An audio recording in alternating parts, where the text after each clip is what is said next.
still placed the human rights of those caught up in them at the top of her priorities. Not a conviction that suits a documentary director. Her current burdensome interest, too, was surely an extension of that curiosity.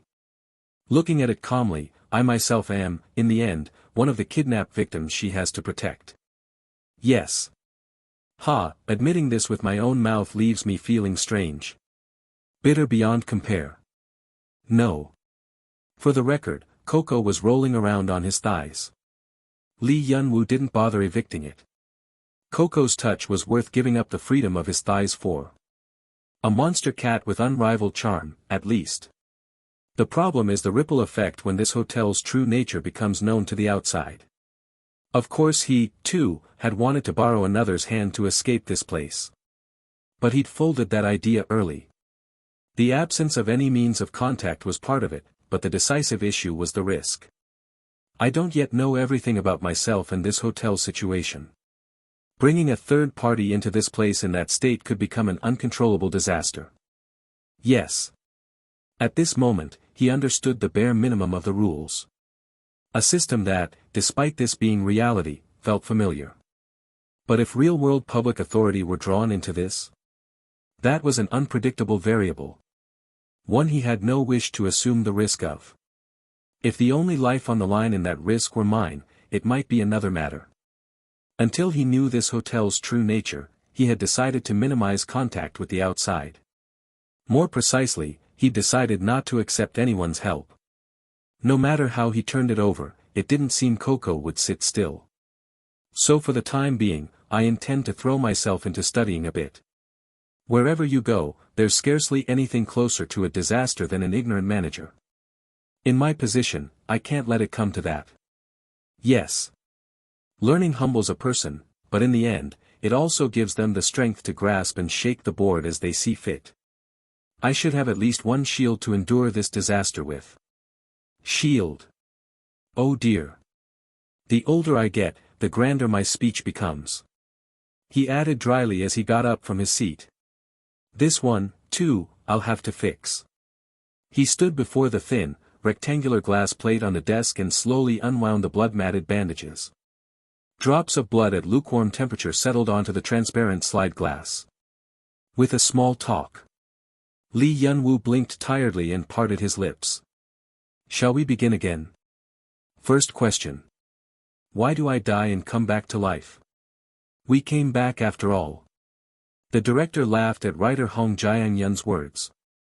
Scared? Do I look like I'm not scared? The smell of blood was coming off him. Still, the gloves looked pristine again, so it seems he got treatment. The returning man's attire was once again impeccably arranged. Unruffled posture, polite diction, and ingrained-seeming manners. Like someone who'd turn up in a classical portrait, or something. To that, the writer asked. The classical portraits you often look at are usually Western pieces, aren't they, director? That's racist, you know. How you send a man straight to hell. Well now, Western or Eastern, modern art is so composite these days that I can't really say. I don't really understand modern art. That's because you haven't seen properly curated art, anyway. Director Lee Sean-hae smiled. Still, I thought oil paint suited him. A portrait, that is, finished after thousands of revisions. I thought he was more on the ink painting side, actually. You saying he looks like one of those ink-stained intellectuals? No, just. The beauty of empty space, something like that. He does look like a blank sheet of paper. I agree with you there. If one had to pinpoint it, paper deliberately left untouched, painted with nothing. But behind that solid sociability, a momentary fatigue had clearly shone through. The director recalled the dry gaze of the man watching them in the lobby. Indifferent and cold, yet faintly shaded with concern. Ha! The director glanced at her laptop on the table. The screen was full of data on today's filming candidates. Nothing particularly pulled at her. Isn't it fortunate? Sorry.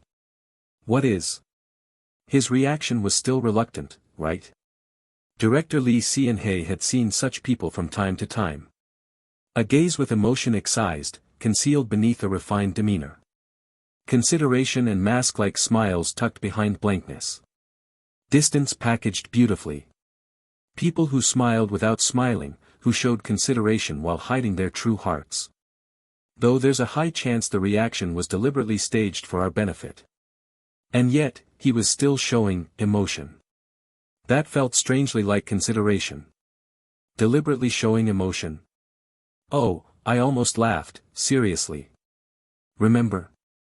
He was looking at us totally like we were some troublemaking kids. Well, if you set aside that we're adults and not kids, maybe there isn't that much of a difference. Him giving us that look consistently makes it obvious he isn't happy about us visiting this hotel. He could just be uneasy about outsiders digging into an important confidential facility. There's probably that too. But more than just that, the way he was looking at us really felt like looking at kids running on asphalt about to fall over any second. I mean, a worried gaze. I didn't catch that part, personally. Because you keep avoiding his eyes. The director's smile turned ambiguous. He doesn't look like a bad person. You're going to end up with a knife in your back again. You'll get seriously hurt. It wasn't just once or twice. Those kids weren't bad either. If they hurt people, they were bad people. Those kids were desperate too, and they did their best for us even in that situation. The atmosphere's already grim, so maybe we should shelve the Mexico story for now. I was talking about when we went to Italy, actually. Anyway, yes, let's do that. But he really didn't seem like a bad person. Well. The writer sighed. The injury did look like it was his own, but we can't really know that. You think there was only blood on him? Someone else's blood, or a blood pack? There's a possibility. All we've done is speculate about what exactly happened at dawn, we haven't actually seen it. Trust my gut on this one. I've never been wrong in this kind of territory. Other things I might miss, but I can see clearly whether there's malice. The fact that he isn't actively pushing us out of this hotel alone leaves plenty of room for bad person, I'd say. There could be circumstances. We've seen it plenty being threatened, say. Ha. Hong Jiang-yun, who had been sorting data alongside her across the table, closed his laptop. Let's call the police. You think calling them would do anything? It doesn't hurt to try, does it? Trying could get someone hurt.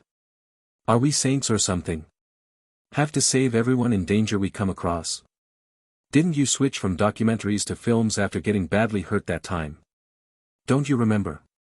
Then why did writer Hong come here with me? That's just that. The director laughed at the stumbling writer. So writer Hong is a bit bothered too, HM. I am curious about what sort of hotel this is. Right. Chances to look around places like this don't come often. First, it was interest. That was the largest part. It was astonishing that a facility like this existed on this narrow strip of land. For those addicted to risk, there was no theme park to compare. Writer Hong would deny he's that extreme, but from what I've seen, he isn't all that different. And second, she admitted. She was worried. Is he really an adult? He said so with his own mouth, so presumably yes. He's tall, and his build is solid. Thick bones. He's clearly an adult who's done growing. I wonder. Looking at how he handles us, his social skills are good. Where would that kind of bearing come from without experience? Never mind 30s, plenty of people don't give off that aura even in their 40s. That's hardly a kid's presence. There are so many mature children in the world. Kids like that are more refined than most adults. But even so. You're going on. The writer rubbed his eyes tiredly. He has to be an adult. It can't be otherwise. He, too, had his suspicions. The face was young past young, almost boyish.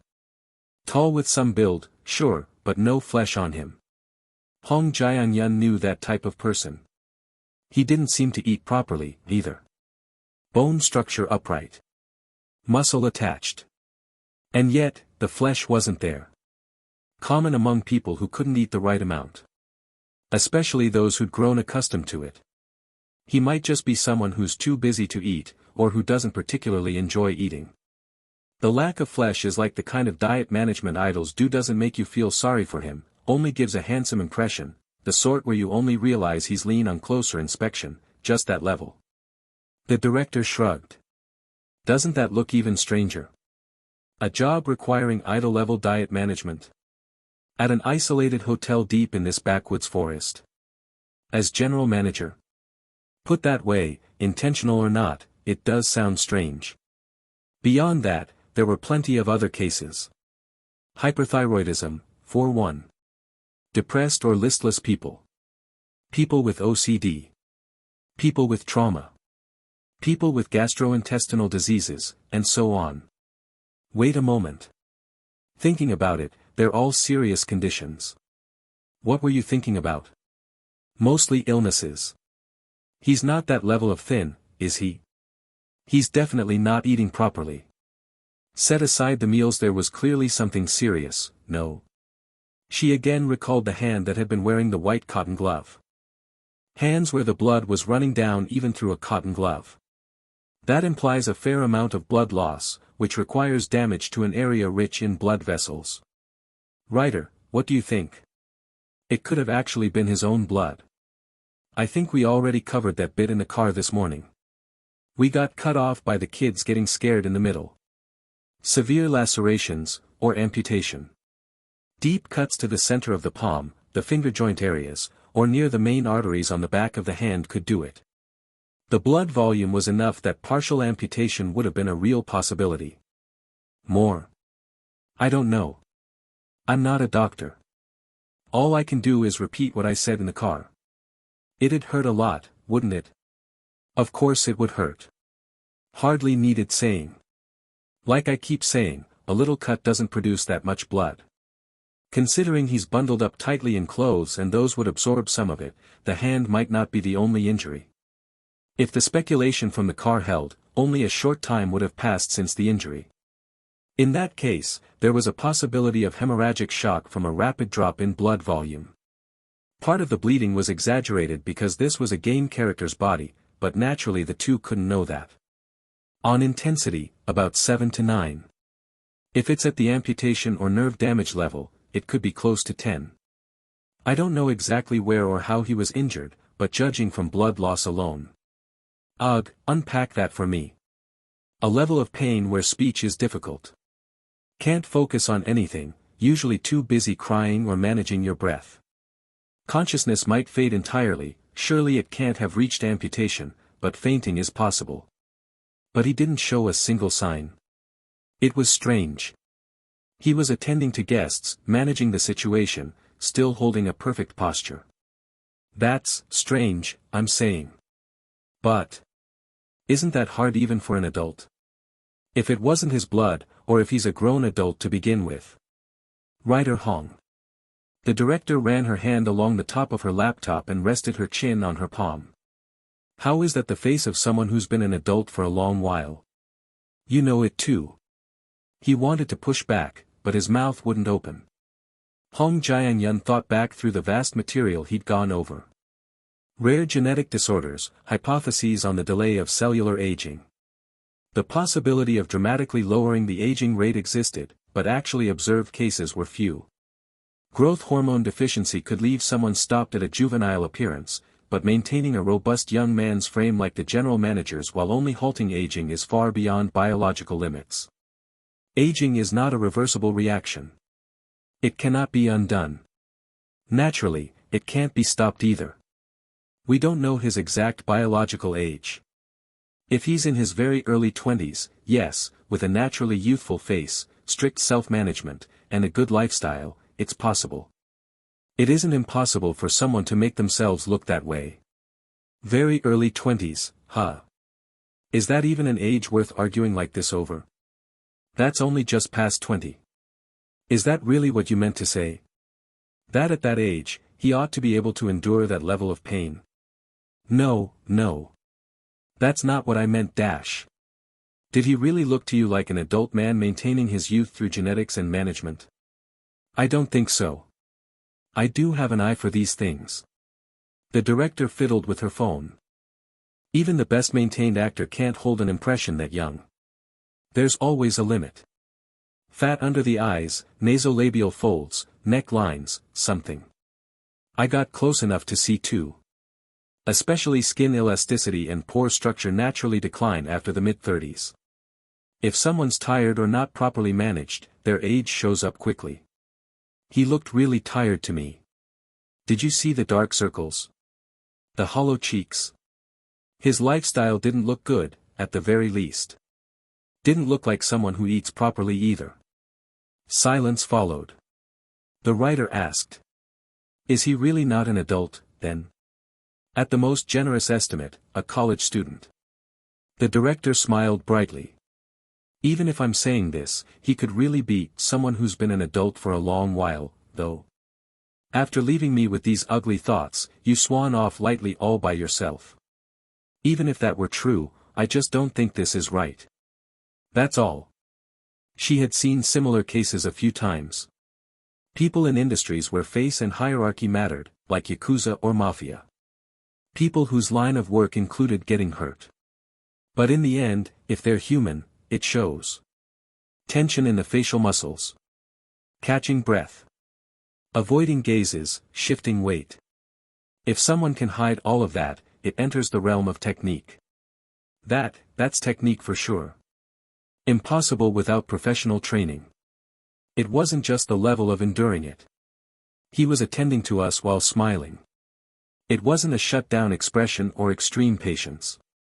Nor some adrenaline-fueled excited state.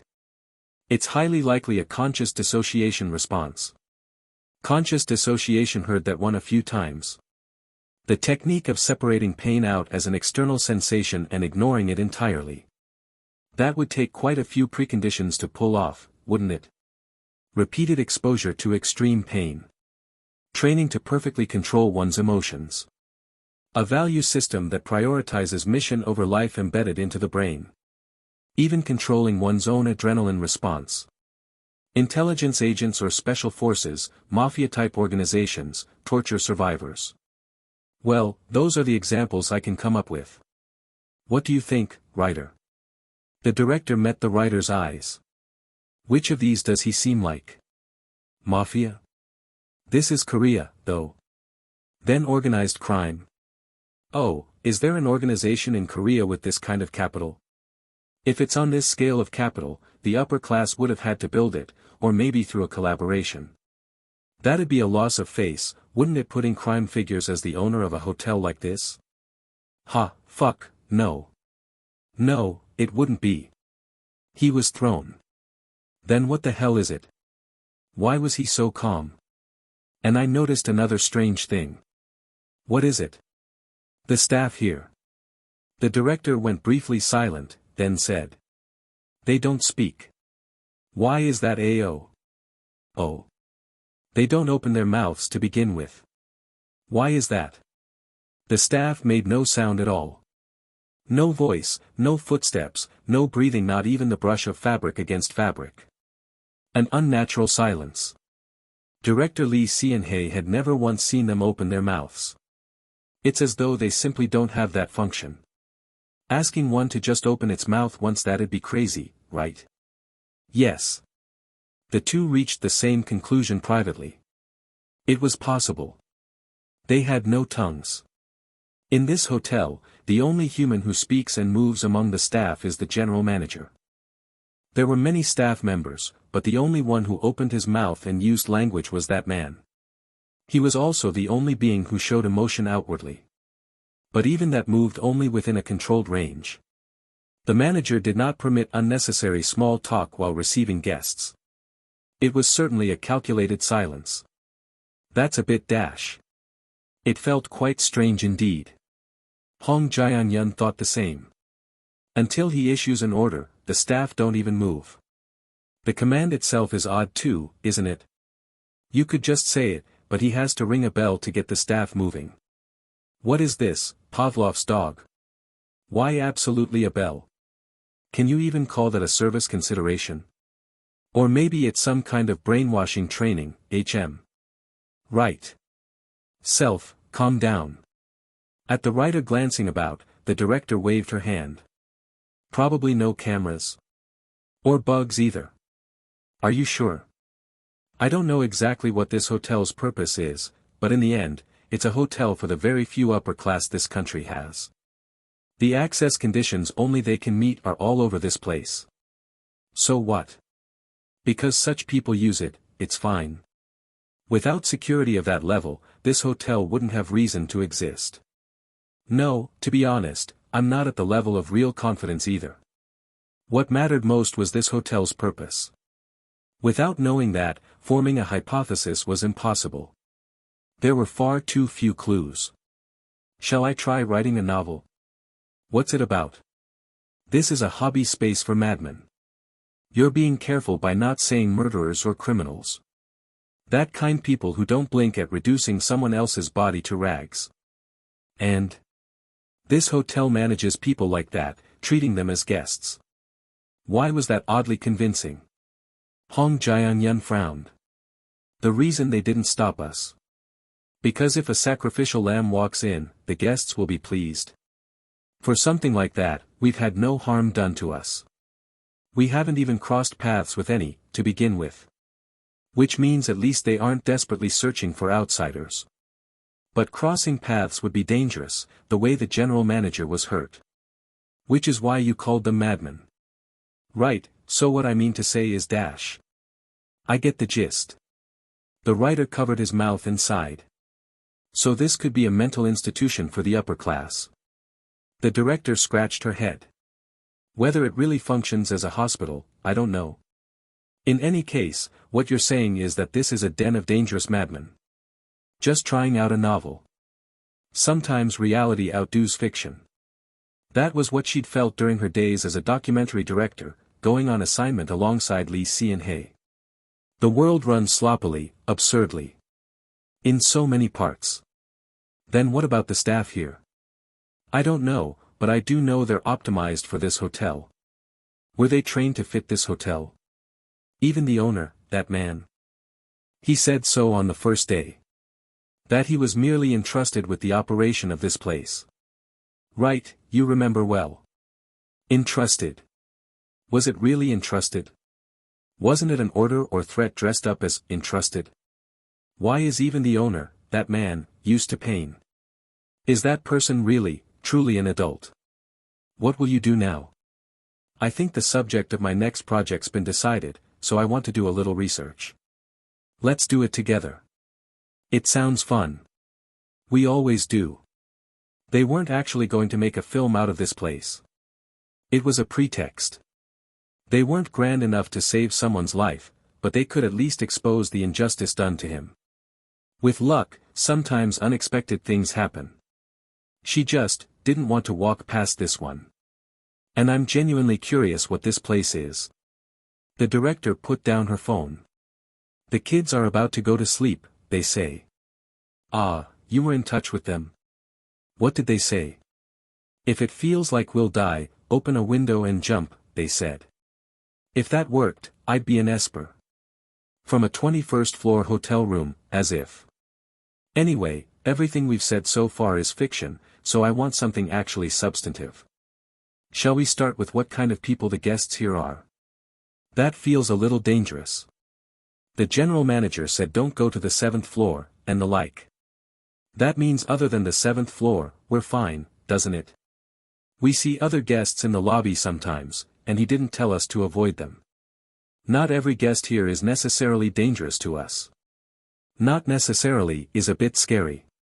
If that's difficult, then it comes back to talking more with the manager. His condition didn't look good, I'm not sure he'd be up to it. Finally admitting the blood on the glove was his. Anyway, he's probably the one who'd talk with us best in this hotel. That part's true, but staff with mouths shut tight, listening only to the manager's commands. The few guests who show no inclination to interact with others. Surprisingly, the general manager was very chatty by this place's standards. But apart from that, he didn't seem like the talkative sort either. Looks like someone who'd never say anything personal. There's still time left. Right, our stay is exactly a week, wasn't it? For now, yes. The parts that bothered her were hard to simply let slide. And so, the next morning, the two ran into a familiar face in the lobby. Oh. Naturally, the general manager. Good morning. A polite response came back to her greeting. Good morning. You've come down early again today. A bit later than yesterday, wasn't it? You look far more at ease than yesterday. Sufficient rest is always the key to preserving a guest's well-being. I don't know if I should say this, but... Hesitating, the director spoke. It doesn't seem like you've rested enough, general manager. He was wearing his usual smile, but it stayed at the corners of the lips, detached from any emotion. The thin fatigue spread across his pallid face made the neat impression he gave only sharper. Tired, but unruffled. Pathological perfection and emotionless self-management. An unsettlingly composed person. He soon replied. My oversight. If I have given you an uncomfortable impression, I apologize. Oversight, you say? Did it trouble you? Honestly, yes. Look at that handsome face all drawn out. You flatter me. He adjusted his glasses. Thank you for your concern. Seeing how kind you are, you really are fine people. After a short silence, he gazed at the front entrance and parted his lips. Please, from here. That was when his gentle smile halted for a beat. The corners of his mouth still held the arc of a smile, but the faint rigidity along his jaw and neck muscles registered in Cianhe's eyes. Not simply closing his mouth, but as if it had been forcibly shut. By whom? How, why? Will you be going out to scout the area again today? When the manager finally opened his mouth again after that heavy silence, what came out was an entirely different topic. The mountain where our hotel sits is prone to foul weather, so I've worried. Especially on days of heavy rain like today, please take care. The terrain around here is uniquely rugged, after all. His tone was polite, but the sense of wrongness was unmistakable. The sentence that had been cut off earlier, the one she never got to hear, seemed to hang unpleasantly in the air. Director Lee Cianhe shrugged awkwardly. Thank you for the concern. A matter of course. Seeing that guests stay safely is part of my duties. Then, General Manager, may I ask one favor? Please speak freely. It's for after we get back. Yes. Could we talk for a bit? Ah, you'd like a conversation. Come to think of it, I realized we still don't even know your name, General Manager. The manager's eyes quivered ever so faintly. The answer came, not so late. Lee Yunwoo. Mr. Yunwoo. Yes. Just one word, yet his voice carried a faint fatigue and hesitation. Like raising up a memory that had long sunk, just barely bringing it to the surface. Why, I wonder. But even that curious reaction lasted only an instant. Oh, dear. What is it? My apologies, in the middle of our conversation. Has something come up? Excuse me, but I'll have to step away for a moment. A somewhat urgent summons has come in. A summons? Called by someone, was it? The director smiled back. No, we kept you too long, so we're sorry. Thank you for your understanding. What's there to thank me for? When courtesy is extended, expressing gratitude is only proper. Is that so? All right, let's call it that. Yes, I shall see you again later. We should be back by 7, I think. I see. Lee Yunwoo bowed his head lightly. I wish you a comfortable and meaningful time. He headed straight for the elevator. Not a footstep, nor even body heat, seemed to reach the air. The flawless, mechanical precision made his stride feel as though it did not belong to a living person. Put simply, his sense of physical presence was faint. To snuff out that much presence that thoroughly, what on earth do you have to do? Lee Cianhe's gaze stayed on the floor indicator above the elevator he had disappeared into. The number blinked and came to a stop at 7th floor. She had a bad feeling. Today, too, he failed to send the good-natured guests out of this wicked hotel. A shame. Genuinely. I should have had no shortage of resolve to hold on to reason. Keeping his mind intact was the one thing he was confident in. Even if something went wrong, he could shake it off under his own power. Though the shell called General Manager might not have the function of refusing human guests. I am a human being with self-awareness, after all. I am human, right? Anyway. I thought that if I steeled my will the way I did in a power generation room, I could shove them out of this hotel. The results are wholly uncooperative. A bitter outcome. It seems the domain of the mind and the mechanism of action carry separate binding forces. A compulsory power beyond my conscious control. This is quite vexing. His resolve had been firm, and his mind clearly judged, they must be sent away right now.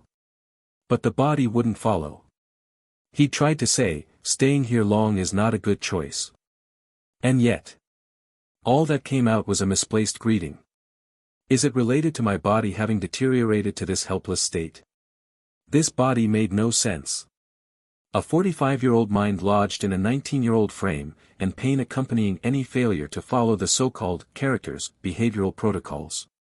On top of that, the pain vanishing or even superhuman strength manifesting when I do mimic those behaviors, clearly abnormal. There must be a logical basis to this, too, just like blood magic. But with his limited understanding, the reason still eluded him. He needed to finish his research quickly. An event, and at this hour that's unusual. Maybe the heavy rain. Or perhaps a consequence of the previous distraction.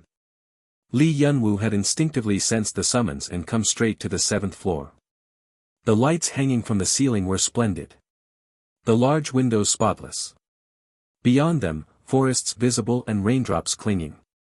But the air humid and cool. Rainwater pressed damply into the corridor. Bright yet pallid lighting. Really? Lee Yunwoo's dry voice settled into the empty corridor. What a tiresome business. A drenched 1 event had triggered. Between 2 and 6.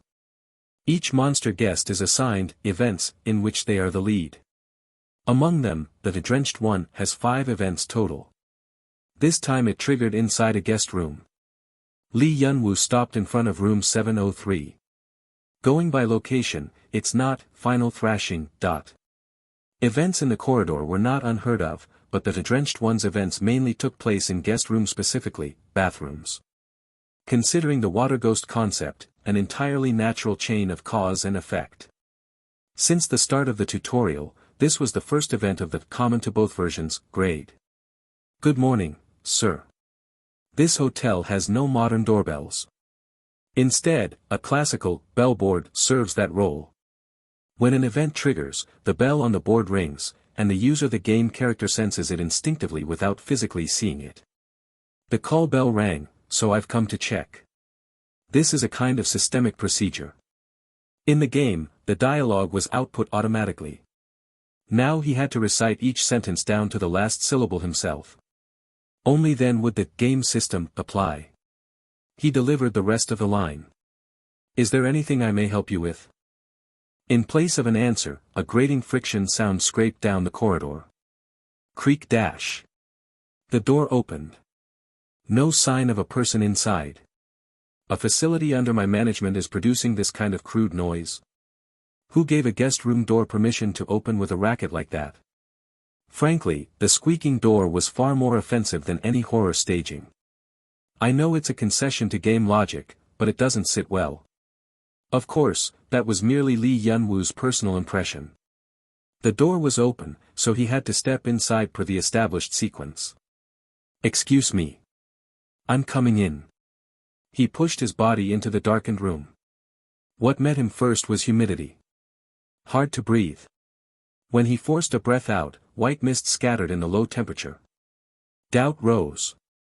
Cold air should, by nature, struggle to hold moisture, yet this place was damp and frigid as if mocking physics. A bizarre sensation of frost settling inside his lungs. But there's no pain. Only the sensation existed as a phenomenon. Right now he was a game character that had entered an event sequence. No reason or need to hesitate. Yunwoo walked unhurriedly toward the source of the water sounds. Well. When he opened the bathroom door, a familiar scene unfolded. A shower event. Known as, water that cannot cleanse. A situation I know well, but the feeling is different. The gap between seeing it as pixel art in-game and witnessing it in person is vast. Text memorized long ago flickered through his mind. Beneath the cold stream, the drenched one knelt and hung its head. The water flows, but it remains submerged. It is alone. Indeed, the description was exact. A pathetic figure simply standing under the shower, being rained upon. Nothing more to confirm. If I use distraction on this, the penalty, as I recall. The persistent illusion of being soaked over one's entire body, 24 hours. A cold debuff inserted into all decision-making. Acute pulmonary edema, hypothermia, and arrhythmia. Lethal. His condition was already poor without new penalties. He was barely plugging the organ damage and bleeding with blood magic, wasn't he? On top of that, pulmonary edema and arrhythmia. That's just telling me to die. But what if I leave it alone? Frequent electrical accidents and bathroom-related incidents. In other words, water system contamination, spreading across the entire hotel. Our upstanding guests will, of course, use bathrooms in this hotel. The hotel was full of electrical appliances. A 19th-century Western-style hotel in concept, yet perfectly willing to use electricity. One wrong step and it wouldn't merely be injuries, lives could be at risk. They couldn't resurrect after death the way Lee Yun-woo could. And the pain would hit them in full. I have to intervene. And apart from that. It was a pitiable sight. Sir. He straightened himself from leaning on the bathroom doorframe. Stepped inside. It's summer, but the monsoon makes the days cold. The humidity in this room is high. The temperature is low as well. If you require related services, please let me know. I'll assist you. No answer came. Naturally. In this event sequence, the drenched one does not speak. Unless the Aqua Park event triggers, it will remain silent. It's submerged in water, so of course it can't speak. The monster guests of this hotel are manifestations of universally shared negative concepts. The drenched one is the concept of the drowning victim, a recreation of the fear of water ghosts and killers. It is still drowning. That said, it's not as though these monster guests are truly people. Shells without origin or soul, merely reenactments of a scenario. Still, as the user, I have the right to feel sorry, don't I? Just looking at it tugged at the heart. You enjoy the rain. I remember. He said something uncalled for. I know you focus on the faint vibrations of raindrops striking the water's surface. In water where every sense goes hazy, there's nothing better for feeling the existence of the outside world. Where might you be right now? Near the surface, or sinking toward the deep? Are you in the ocean? A river? A deep lake? Wherever it is, it can't be somewhere shallow. Apologies if my rambling has crowded your ears. Perhaps he'd given offense.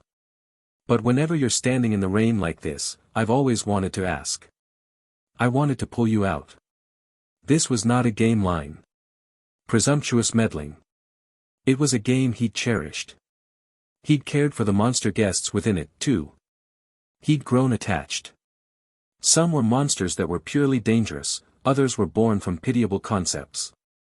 The drenched one was one of those. A guest that weighed on the heart. You'd call me a hypocrite again for this, but well.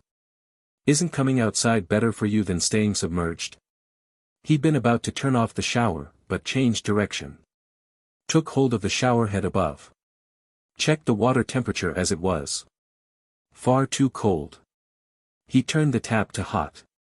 Gauged a suitable warmth on his hand, then hung the head back up. Warm steam rose into the frigid bathroom. I set it to lukewarm to avoid burns, and it still produces this much steam. He wondered for a moment whether this was all right. In the warm rainfall, the drenched one raised its head. Its hair was wild, so the face remained unseen. Lee Yun-woo sat down against the wall of the shower stall as he was. It wasn't attacking, so the gesture apparently wasn't entirely unwelcome. Being inside a game made real lets me do things like this. The distraction method for this event, water that cannot cleanse, is simple. Turn off the shower, cut the water, then drape a towel over the drenched one. That's it. But rather than end it right away, he waited a while. I've been watching you for 26 years. Every time, it bothered me. Everyone has moments when they want to sink. I can't keep you in there forever, but it might be all right for just a while. It might seem foolish to grow attached to a fictional being. But after 26 years, anything accrues its own value. Even game data. There are no people in this hotel. Those who are here are people he must send away, must protect. Cut off from society, what grows is soliloquy alone. Whether you grieve or rage, that's your freedom, but at least you should look after your body. If you must cry, better a warm, soft bed. If you must rage, better on a full stomach.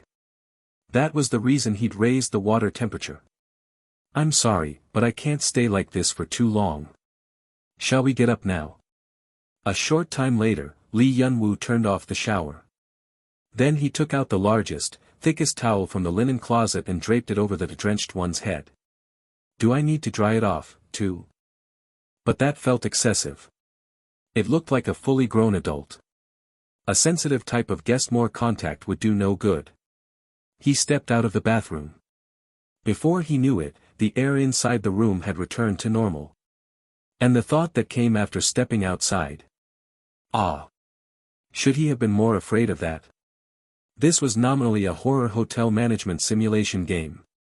He wondered whether he'd failed in his duty as a horror game player. Less of a horror experience, more like soothing a brooding guest. But there was nothing to be scared of. If you've spent enough time together for the landscape to change twice over, being freshly frightened now would be the rude thing, wouldn't it? Save your expectations for something worthwhile. A defense addressed to no one in particular. 5 minutes after leaving the room, he steeled himself, and the penalty arrived. Cough, hack hack. His lungs shrank beyond shrinking, breathing ceased entirely. Lee Yun-woo writhed on the quarters bed, groaning. His plight was deeply pitiable. Acute pulmonary edema plus hypothermia plus arrhythmia. At this point I could be published in a medical textbook without anyone batting an eye. Yes. All right, let's think positive. Consider it an early preview of my comprehensive health screening results. No. Fair point. Perfect conditions for keeling over. He spread what meager medical knowledge he possessed. Respiratory distress from acute pulmonary edema. Foam-flecked coughing and cyanosis. Moderate hypothermia from the drop in body temperature.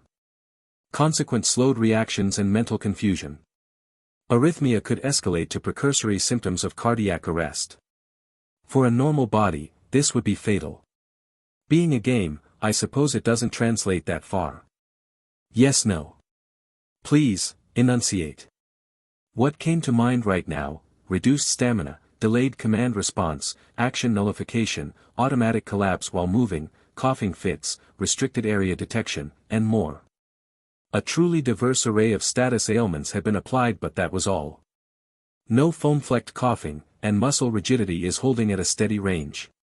Then again, a developer busy coding the game wouldn't have bothered with the anatomical details of the human body. The man wasn't a doctor. It's at least some comfort that I don't feel actual pain. Yes. Of course, this won't stay someone else's problem forever. The moment I shed this character shell and return to reality, all these conditions will rush in at once, and that will be truly difficult to manage. Yes. Fortunately, among these, reduced stamina disappears when using the quarters bed. But he couldn't sleep now.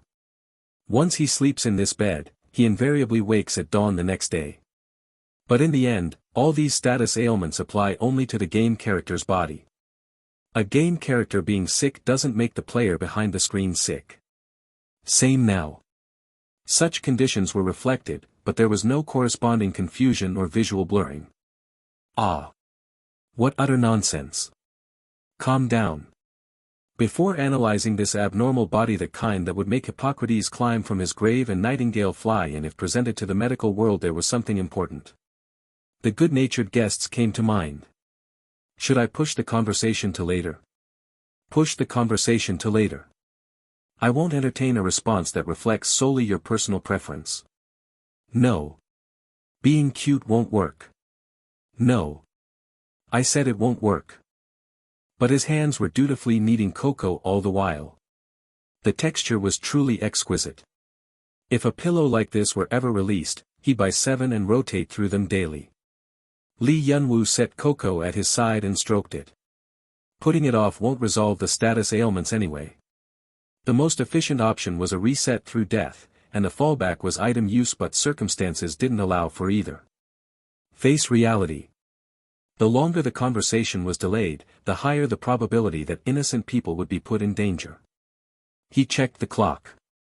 The hour hand pointed at 7. No. TCH. Lee Yunwoo got out of bed. His body was heavy. Acute pulmonary edema plus hypothermia plus arrhythmia, and if my body felt light, that would be the real abnormality.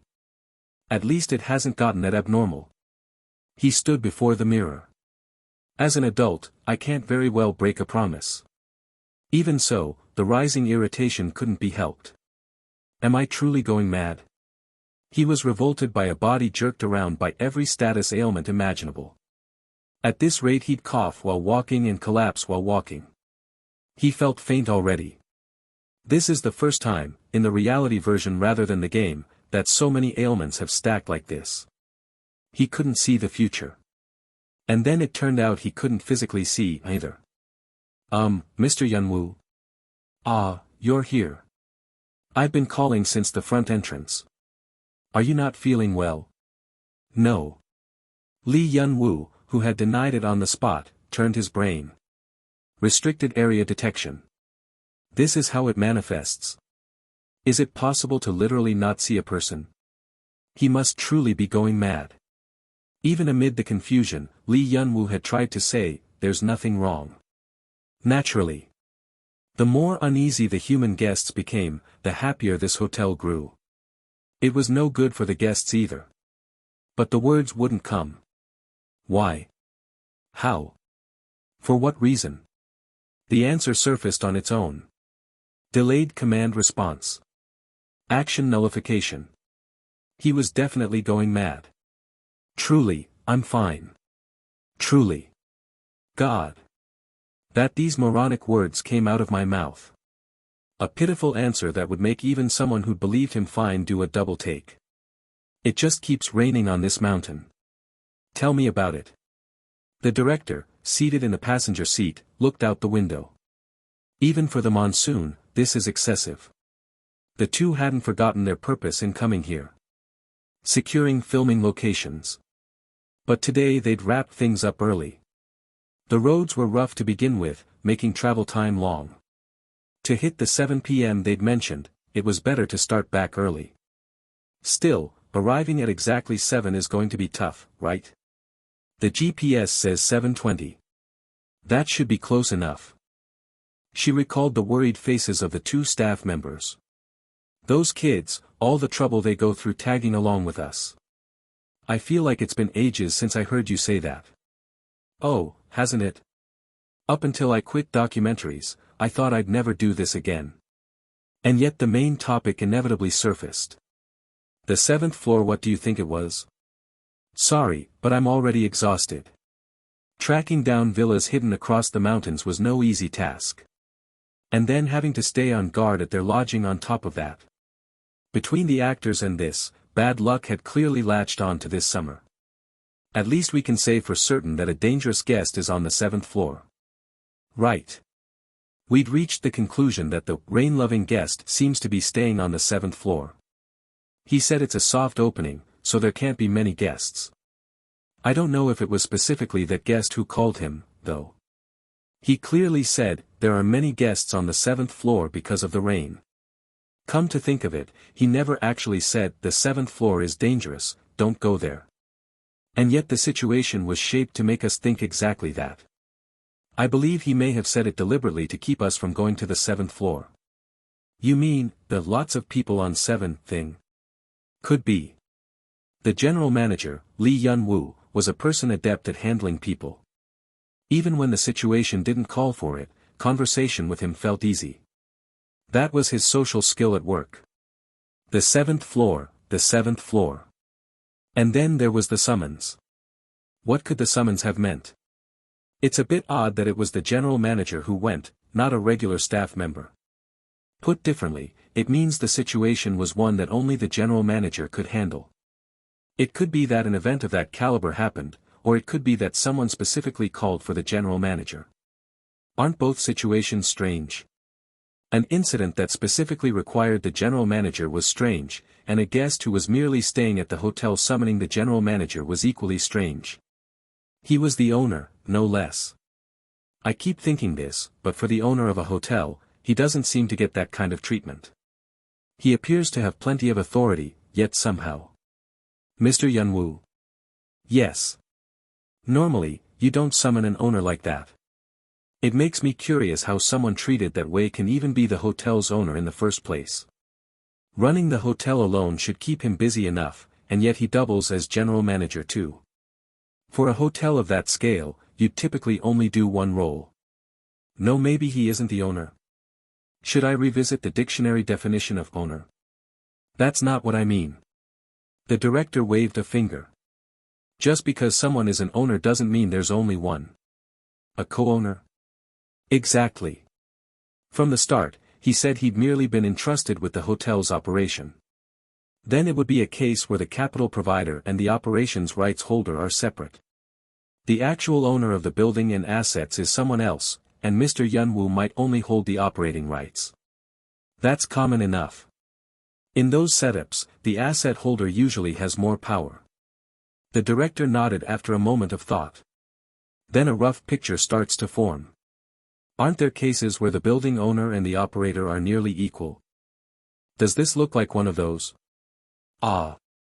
The writer's face went blank. Can't we just grab Mr. Yun-woo and run? And the other staff? You're going to kidnap all of them too. That could make things even worse.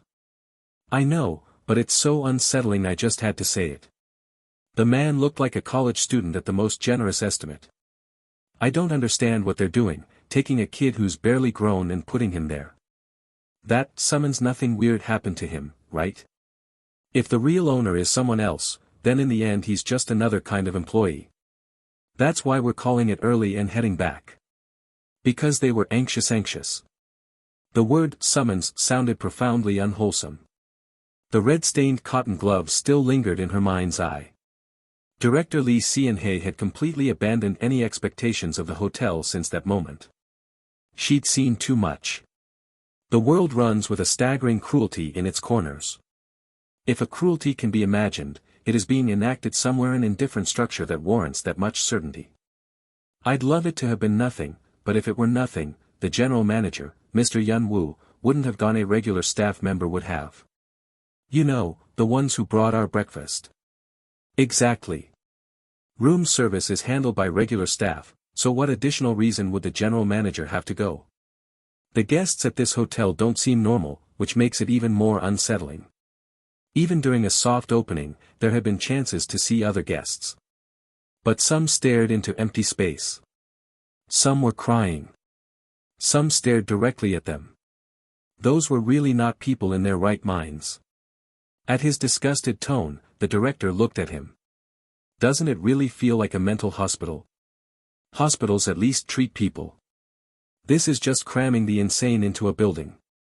I always thought a facility like this would surface eventually. Why?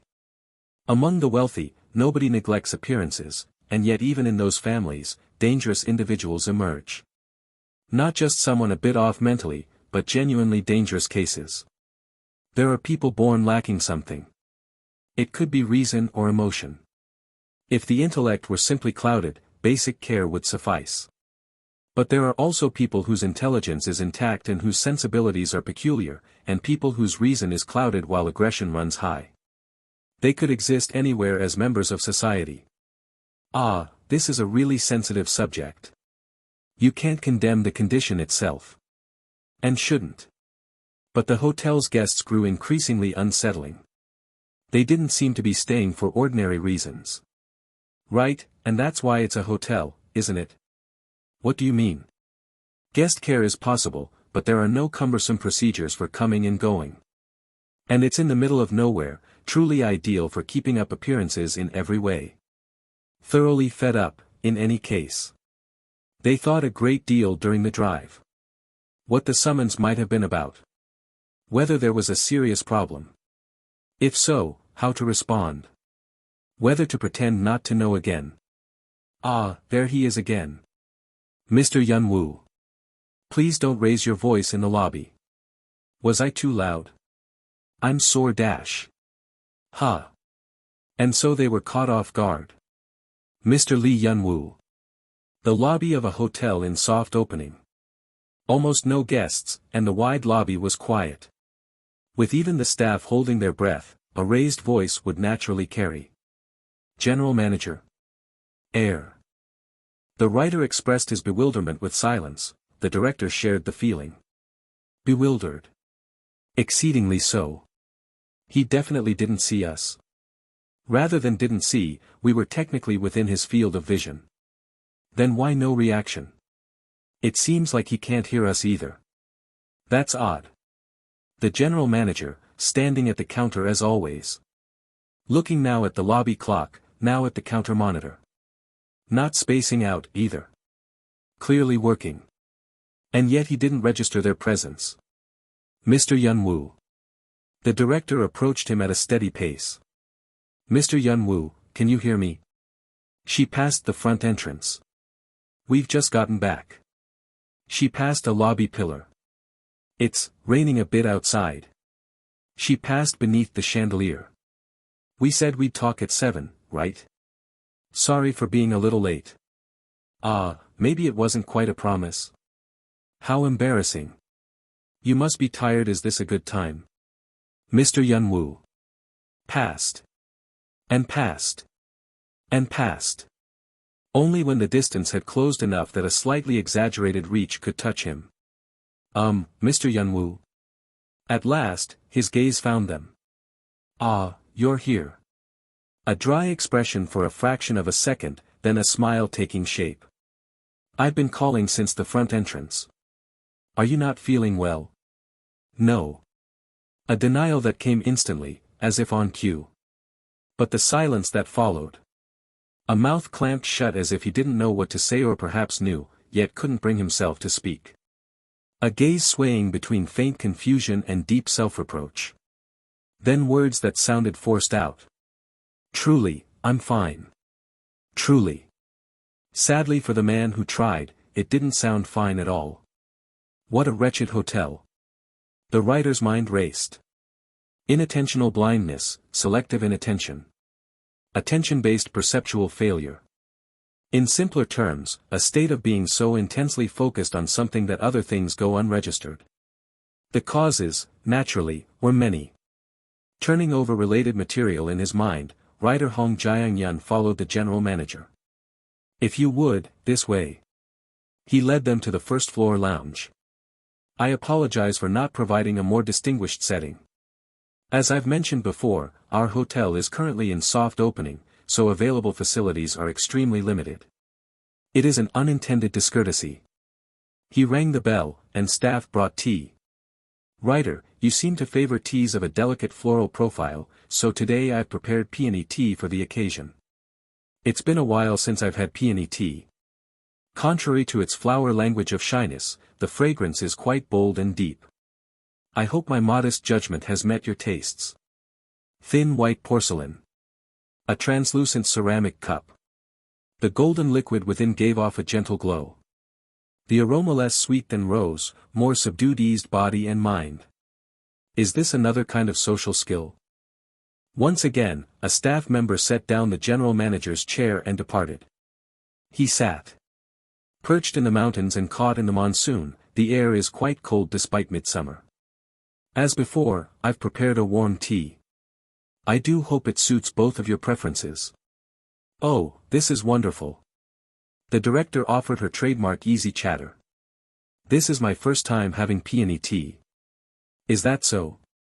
The peony, as magnificent as it appears, is also a medicinal herb of many charms. Particularly in weather like this, it can be quite helpful for one's health. Oh, really? It is known for its excellent effects on blood circulation, muscle spasm relief, and anti-inflammatory and calming properties.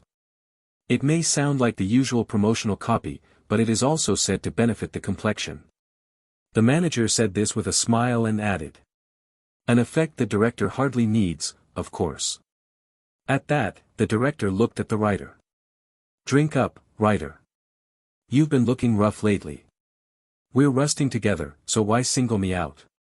Our writer's skin is so, Lately, A little, you know. Oh, come on. A faint herbal scent hung in the air. There's a hint of something herbal, almost like traditional medicine. Yes, thanks to the root being used as well. The peony root can require caution depending on one's constitution, underlying conditions, or interactions with medication. The manager gazed at the teacup before him and gave a thin smile. This tea has been blended with adjusted concentration and balance so that both of you may enjoy it comfortably.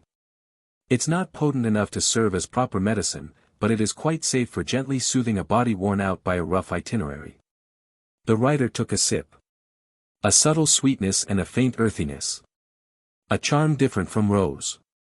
As promised, a trace of bitterness and herbal astringency came through. But it was clean. Even the peony tea I had before wasn't that cheap. Not mass-produced. Handcrafted at minimum. Seeing things like this, one felt keenly that this was a space built for the upper class. This wasn't tea you serve just anyone. And yet, why would the owner of such a place? Hong Jianyun looked at the general manager. Was the tea to your liking? Ah, it's very good. I'm relieved that my selection didn't cause discomfort to such distinguished guests. No, not at all. He recalled what had happened earlier. Unfortunately, that was no mere lapse of attention. Attentional impairment was nothing special on its own. It happens when one is absorbed in something, or when the stimulus falls outside the expected range. Or when the situation is so familiar that exceptions go unnoticed. But Li Yunwu had been working at the time. He'd been surveying his surroundings, and his faculties appeared sharp. And yet he failed to register Hong Jianyun and Li Xianhe in his field of vision. Or registered them without recognizing them. Visual agnosia. The primary cause. Damage to a specific area of the brain. I must apologize for the discourtesy in the lobby earlier. Ah, sorry. You both still seem worried, so I've taken the liberty of speaking first, at the risk of being forward. I'm sorry, did it show? Not at all. It's been a long time since anyone showed me genuine concern, and as a person rather than a manager, it was gratifying. But a hotel should be a place of rest. It wouldn't do for your hearts to be uneasy. That, well. The general manager wore his characteristic smile. A smile that put people at ease. You need not trouble yourselves too much. I had pressing business that demanded my full attention, and as a result I failed to notice your arrival. He adjusted his glasses and added. Thinking it over, it was clearly my negligence. I apologize once again. No, that's dash. As Hong Jianyun fumbled, the director spoke on his behalf. When someone's a bit busy, that can happen. Please, it's nothing to apologize for. Thank you for your kind understanding. As attending to guests is my duty, I will take special care not to cause concern with such oversights in the future. At Li Yunwu's words, Hong Jianyun thought privately. That's not the kind of thing resolve alone can fix. No, actually, he wasn't sure. There are too many possible causes. Stroke. Traumatic brain injury. Encephalitis or other infection. Hypoxic encephalopathy. Brain tumor or post-surgical complications. Which of these was it? Or was it another condition altogether? He looks fine on the surface, but he covers so much with clothing. At least his head looked uninjured. It didn't seem like he'd taken a blow to the head. Then again, even that wasn't certain. He was no doctor, and he hadn't been able to examine Lee Yun-woo closely. The director, watching the writer, pinched the bridge of her own nose. Listen, I'd originally planned to discuss something else today. She smiled with a somewhat weary face. He thought he'd heard a faint sigh. Let me be a bit honest. I don't think you realize how loud we were at the front entrance. You don't seem inclined to tell us about it, the way you kept your hands from us last time. But at this point, even total strangers like us can't help but worry, you know. You saw something unsightly. You couldn't see what was right in front of you or hear what was being said to you. Is that so? Something that could worsen your condition. That much happened in those few hours, I take it. A fastball, straight and true. The writer was aghast, but the director paid no mind. Not an ordinary victim. For a typical victim, the man was remarkably sturdy. Not physically, mentally. Or in judgment and capacity for action. A person this solid wouldn't be moved by coaxing or soothing. What you need to get information from someone like this isn't evasion, it's aggression. Or a deal, but right now they had neither information nor goods to bargain with. So she had to eliminate his room to evade. Corner him, and he still might not talk. You were summoned to the 7th floor, and from what I can tell, something happened there. You could stand in the lobby with that commanding presence and that'd be more than enough. Why would you take those heavy steps to go see some guest? She employed provocation as well. You're worried we'll cause trouble, aren't you? Yes. See, she'd known it. Then talk to us. The other side was evasive and defensive, yet showed goodwill toward them. The odds of backlash from an aggressive approach weren't zero, but they were low. That made it all the more pitiable. Even in this state, he was worrying about Lee Seon-hae and Hong Jae-yun. That was why he'd agreed so readily. How calculatingly and genuinely kind could one person be? We know our place, we know how the world works. It's true we're curious about this hotel and want to poke around, but the moment it feels dangerous we'll bolt without a second thought. We have that much survival instinct. Given both of your illustrious track records, I find that survival instinct somewhat dubious. Oh, fair enough. But look, we quit documentaries and went into fiction film. Doesn't that tell you something? We changed lanes because we thought we'd die living like that. Give us a little credit. I wonder. Lee Yun-woo gazed at her, and then. Nothing happened. He added, with a light smile at his lips. All I did was play with a guest who likes water for a little while. It got my shirt a bit wet, but nothing a good drying won't fix. I do care for our guests, but watching the two of you fixate on such a dangerous pastime is a bit hard for me. Don't you agree? A guest who likes water. So you're acknowledging this hotel is dangerous. It's a shameful thing for a manager to admit, but I felt that much honesty might encourage you to be a bit more cautious. Was I wrong? How embarrassing, you know us too well. Seen a lot of troublemakers, have you? Life tends to do that. That was as far as they'd get for now. Push any further and it gets dangerous. She had to know when to step back and be satisfied. If she didn't want to make an enemy. The rest, I think our writer more or less figured out.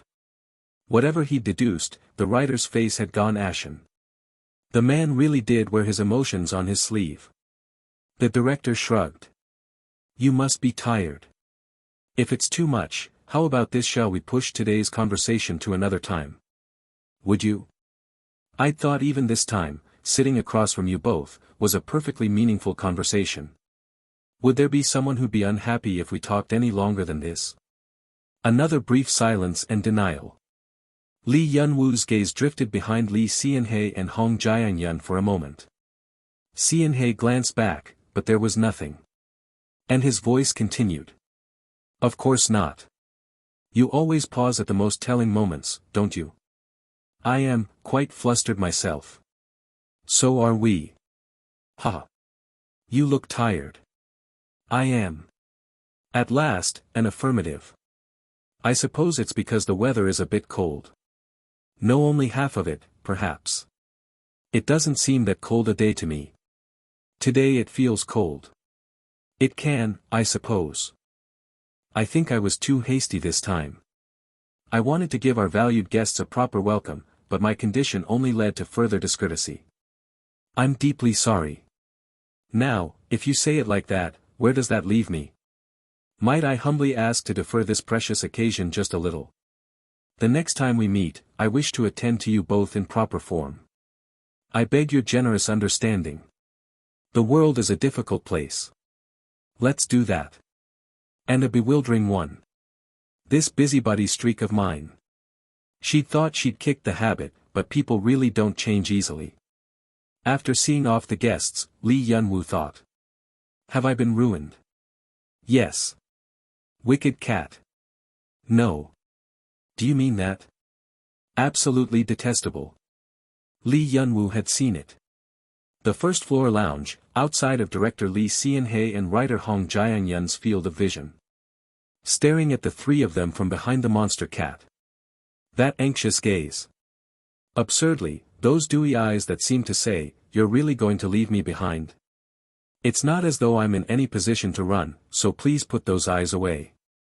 Where could I even go, shackled as I am to this hotel? Yes. This is well past the point where acting cute will smooth things over. Yes. Yes. He picked Coco up. As if it had never been sulking, the cat purred and rolled in his arms. The fact that something this detestable could look this adorable, this must be what Stockholm Syndrome felt like. Anyway, fine. At least I left a minimum warning, so I can only trust that those people will exercise restraint. He'd been taught that trusting people first was a virtue. The problem is less them than me. What on earth was he supposed to do with this walking general hospital of a body? If only I'd spoken well earlier, they'd have worried less.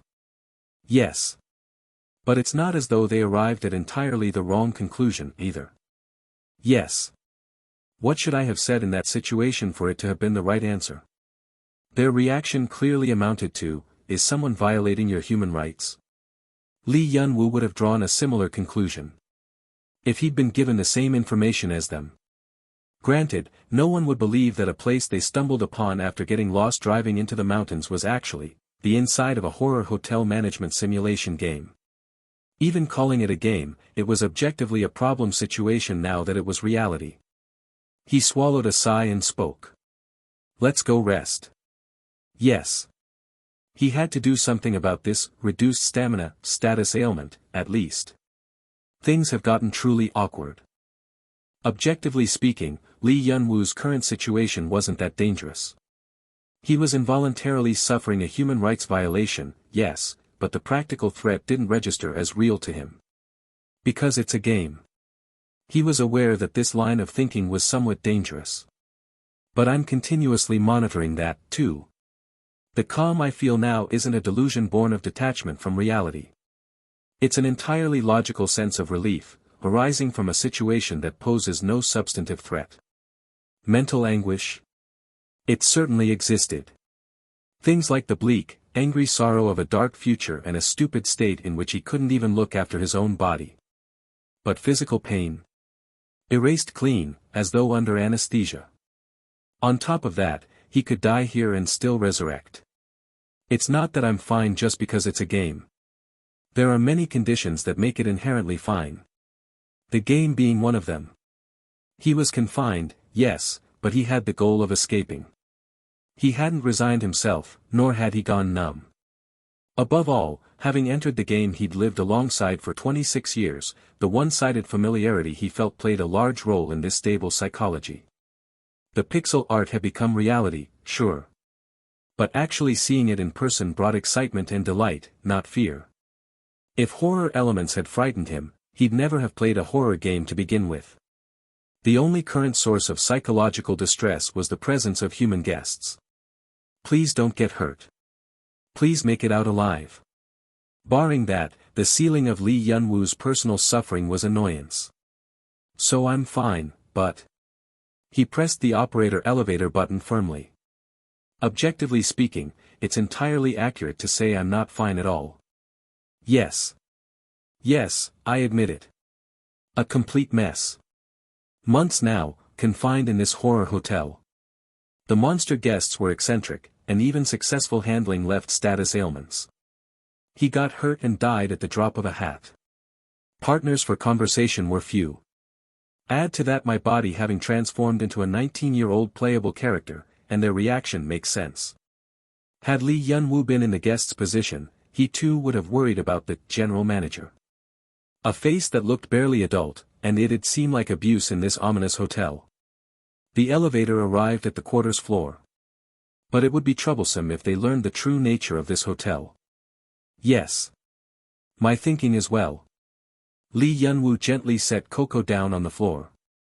That said, I can't simply leave their questions and curiosity unchecked. Especially not when it stems from a desire to help someone.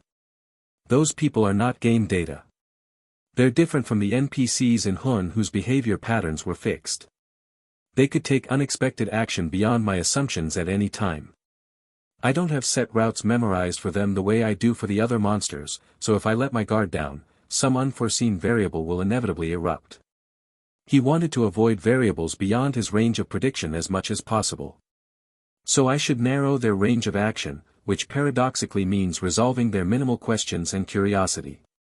That makes their behavior easier to predict. Yes.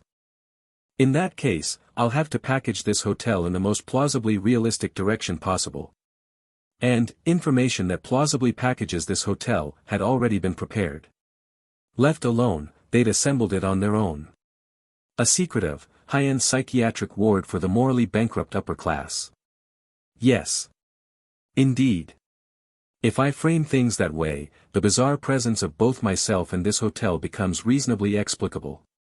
It's a somewhat extreme hypothesis, but it's far better than causing needless unease. Yes. Though in that case, I can't even begin to guess how pitiable they think I am. He should probably count it a blessing that they didn't suspect him of being in league with the hotel's monster guests. Being misunderstood as the perpetrator versus being misunderstood as the victim. If he had to choose, the latter was obvious. The consistent goodwill he'd shown was paying off. And this youthful face had surely played no small part. Obvious without even checking. I keep saying this, but it's only because I don't feel threatened in practice. On objective circumstances alone, I am indeed a victim. No. How unfortunate.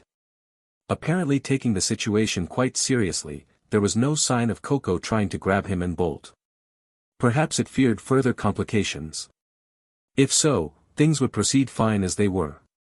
They're people who'll leave once their stay ends. I just have to make clear by then that I have no intention of leaving this hotel, and block any room for impulsive action. Then the immediate top priority. Convincing them that there's nothing seriously wrong with me, I suppose. In the worst case, presenting himself as I am complicit with this wicked hotel wasn't a bad option either. If he could make them clearly recognize there was nobody here for them to save, they'd have no reason to stay and take risks. But that would deal no small damage to me, too, so for now I'll watch a bit longer. No need to volunteer for a loss when the right moment hasn't even come. Lee Yun-woo sat on the bed. There is, however, one thing I'm curious about. Curious. What on earth did writer Hong Jae-yun imagine to make that kind of face? A face gone white. An expression of disbelief. Writer Hong Jae-yun was famous for his breadth of knowledge. Good memory, good imagination, or so they said. At the time he'd been focused on wrapping up the conversation, so he'd shelved the thought. Now, back at the quarters, he opened it again. The clues he'd offered were few. The summons this morning. Starting there. Sensory and auditory impairment that developed within a few hours. Cognitive disruption. Sensory integration failure. Guest who likes water. Dangerous hotel. Dangerous guest. Perpetrator, victim. Operator, manager, employee.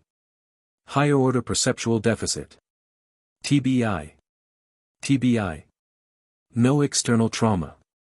TLE. No corresponding findings. FND, similar conditions, possibly, no, rather HIBI. Cerebral hypoxia from asphyxiation. No marks on the neck, can't be certain. Every conceivable brain condition spilling from his lips. Which of these would writer Hong Jiang-yun have diagnosed him with? Water. Right, I clearly said. Hibby, sensory avoidance, dissociation. Dissociative perceptual detachment, water, hypoxia, sensory disconnection, Yes. Wait. He must have briefly lost his mind. Too long away from social life, and his brain had stalled. But even accounting for that, it was a stupid slip. However scattered his mind, this was too much. The belated regret hit. I shouldn't have mentioned the water-loving guest. Not mentioning it would have meant being held there longer. It would have been harder to end the situation gracefully. Even without that particular clue, they had room to reach other conclusions. Still, I shouldn't have. Water torture was far too frightening a phrase. Water torture. The expression vanished from Lee Sean-hae's face. Did I hear that right? No, well, I am not certain myself. Okay, yes, I'm about to hear an uncertain hypothesis, so let's hear it. I'm listening. First, it could be that he was simply absorbed in something or mentally distracted, which is why he appeared that way. But the probability of that is fairly low. Hong Jiang-yun explained at the table. A quiet, empty space. With minimal environmental stimulation, one should become more sensitive to external changes. Director, you raised your voice above average. It should have registered orally. Right? We'd entered his field of vision, so a moving person and their presence should have been detected at a basic level. At that point, Mr. Yun-woo wasn't in a state of deep focus or stress. Well, stress isn't certain, but at least on the surface, he looked relaxed.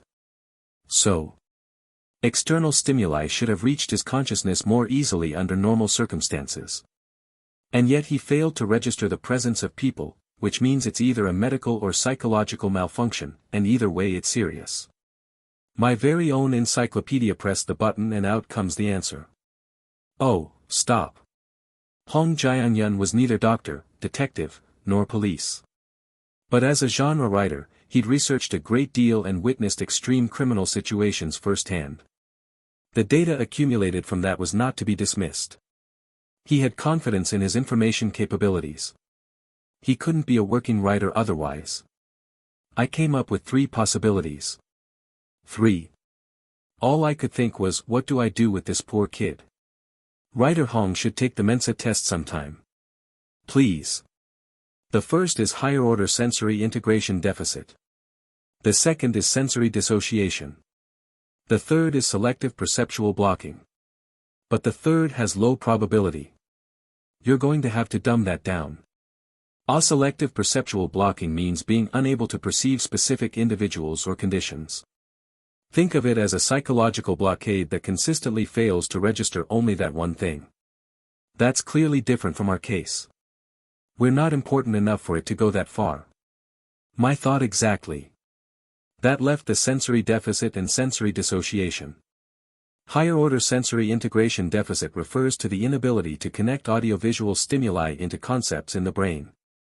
It's called agnosia. It primarily manifests when there's been damage to the brain, as I understand it. Good God, damage to the brain. I'm going to lose it. Does 119 come if you call them here? Would they? And sensory dissociation is the unconscious blocking of stimuli like people or sounds. The patient doesn't consciously avoid them. Rather, extreme distrust and fear cause the brain to shut down the sensory pathways. I happen to know an excellent therapist. She'd come if called. The director, who'd been bantering, let out a sigh. All right, extreme distrust and fear. Yes. In simple terms, it's a trauma response. Which one's better? I honestly have no idea. Both, in all likelihood. Heaven help us. Is the world supposed to do this to a kid? Is it? Absolutely not. The causes behind agnosia or similar sensory impairments are numerous. Post-seizure complications from the epilepsy family, functional neurological disorder, things like that. Do I look like a doctor to you? I'll try to simplify, so hear me out. Anyway, those don't seem to fit this case. So I first considered physical damage. For instance, strangulation. Did I mishear something? And when there's been a blow to the head, or when function is temporarily reduced as an aftereffect of seizures or epilepsy. Honestly, I don't think that's it either. What's not it? Electrically caused brain abnormalities don't match certain aspects of Mr. Yunwoo's symptoms and responses. So let's skip that. I also said it could happen with a blow to the head. You did. I checked his head just in case, but saw no external trauma, so that's probably not it either. A simple blow wouldn't do it. The brain would need to sustain impact inside the skull. And both vision and hearing were affected. That would require simultaneous damage to the occipital and temporal lobes. An injury of that magnitude should be visible, but it wasn't, so that was ruled out. Among the other possibilities, I mentioned strangulation earlier. Yeah, you did. If blood flow to the brain is sharply reduced, there can be lasting effects. If the compression is strong, loss of consciousness is possible in as little as 10 seconds. Past 30 seconds, brain cells start to suffer damage. And if it continues for 2 to 3 minutes, long-term aftereffects can develop. Cognitive impairment, aphasia, sensory loss, possibly even death. Why is every word out of your mouth this terrifying? The point is, this kind of sensory impairment is included among those aftereffects. But I couldn't verify it. He dresses so meticulously. Other than his face, there's no exposed skin. If he's dressing that way to hide injuries, that's a problem in its own right. It's a real possibility, but since I couldn't see for myself, I'll set it aside. Above all dash. Above all. Gathering his thoughts, writer Hong Jiang-yun spoke. Earlier, Mr. Yunwoo said he played with a guest who likes water. That obviously doesn't literally mean the guest likes water or that he played with them. It literally was a guest who liked water and he really had played with it in warm water. But these two had no way of knowing. If sensory impairment developed in those few hours, the prime suspect would be the 7th floor guest. I agree on that. That 7th floor guest likes water, and dealing with that guest was described as playing. Under those conditions, there's another scenario that could cause both sensory impairment and dissociation. The thing you mentioned earlier? Yes. In short, an extreme survival experience in water. The writer adjusted his cap. A simple trauma alone can't take things that far. Medically, it has to have been a dangerous event sufficient to induce actual hypoxia or the collapse of the sensory integration system. Ugh, the words keep getting harder. Anyway, so. Water torture came up because of the hypoxia and all that? I did consider other scenarios. Submersion and near drowning, for instance. But right now, is there an ocean here? A river? I'm aware of the aqua park, but someone of the general manager's caliber wouldn't be trapped there by accident. If he were, it would mean someone did it deliberately. And once intent is involved, we call that torture. The writer's face was still drained of color. But his voice was composed. Mr. Yunwoo went to the 7th floor at the time. If he didn't go to the aqua park with the guest there, the incident would have occurred inside the guest room. And there's nothing inside a guest room that could cause near drowning. Which is why I thought of water torture. That explains both the sensory impairment and the dissociation. He searched for something and said, ah, right, this. HIBI. Another technical term. Hypoxic ischemic brain injury.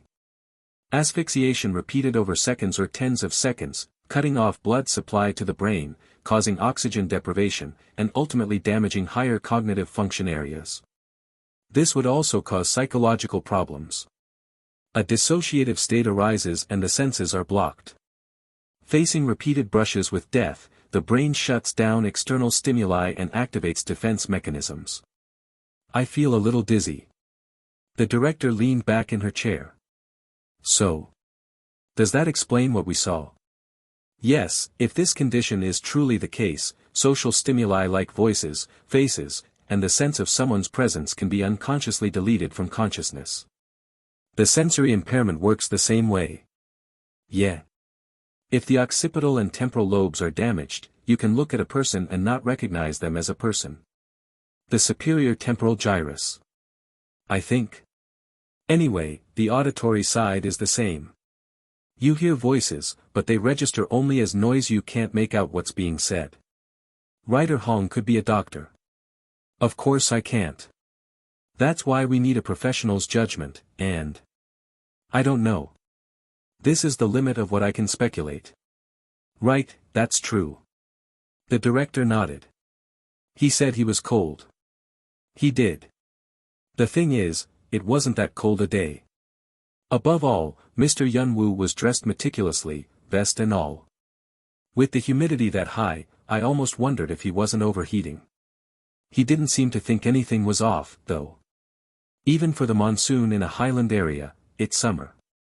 So I chalked it up to a lie, or a constitution sensitive to cold, but maybe it wasn't just about temperature. No wonder his skin looked so drained of color. He was coughing, too. He seemed to be covering it up. But unfortunately, the lounge was quiet and they were the only ones there. After a silence, Director Lee Sean-hae let out a hazy laugh. Should we really just grab him and run? You said that could lead to bigger damage. I did. God, this is really a bind, isn't it? It is. What are you thinking? Whether to call our dear uncle. Have you lost your mind? The writer recoiled. You've spent years saying you want nothing to do with that family. And yet who went running to them for help a few times overseas? Right now is that kind of situation dash. I mean, yes, it is that kind of situation, but dash. I don't know. Let me think on this. A deep sigh escaped. What the hell are they doing over there? A truly sickening hotel. Meanwhile, in the operator's quarters. Lee Yun-woo, who had fallen asleep fretting over, how much further can my image possibly fall, was forced awake before the reduced stamina status ailment had been recovered. Event triggered.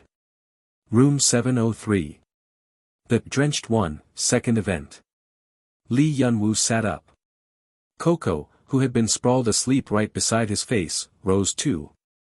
Its natural stretch was truly like management. Not even feigning surprise. One look at Coco, one at the clock, and one at the mirror. Lee Yun-woo muttered in a cracked voice. I must be going mad. Yes. Yes. Let a man sleep. 4:26 a.m. The monitor's bright screen lit up the writer's face. As I thought, this isn't enough. With the monsoon, road conditions were bad. Plenty of unpaved roads too. Considering the actors' schedules, it would be best to film at a single location if possible. But a suitable spot still hadn't turned up.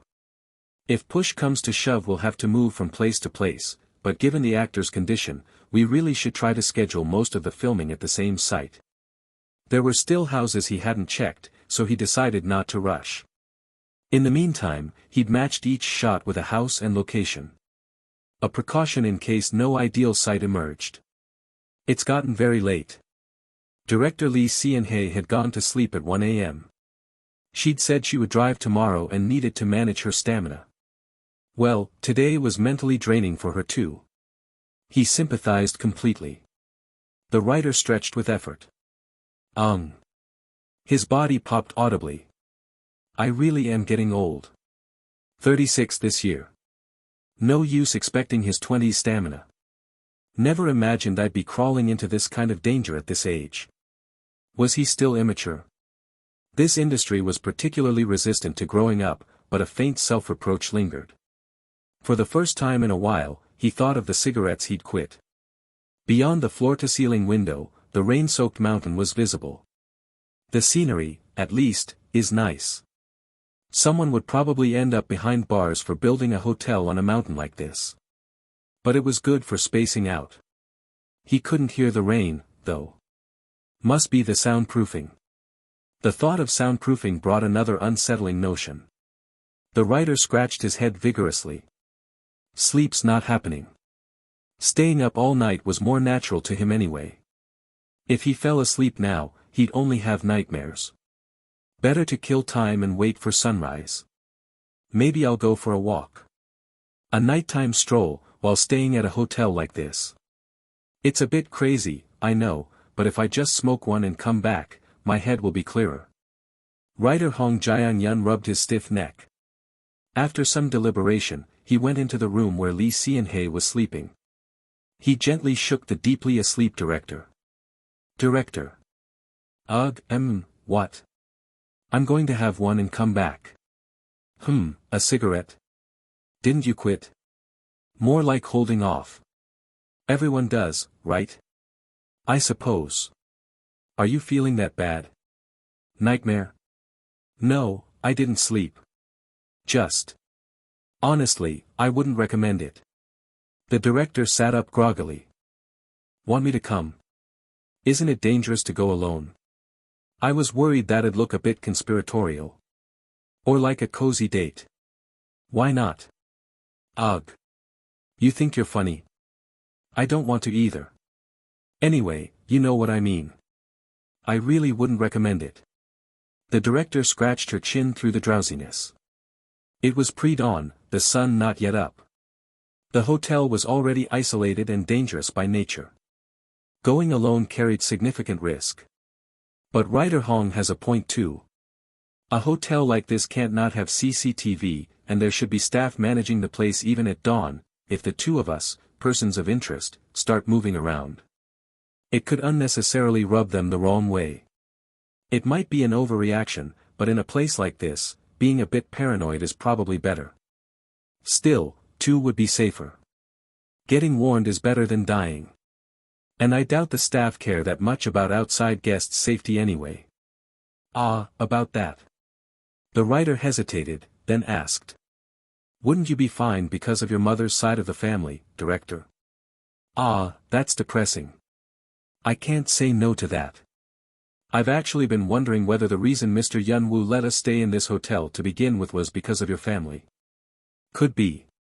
Someone of his caliber probably knows about my mother's side. Exactly.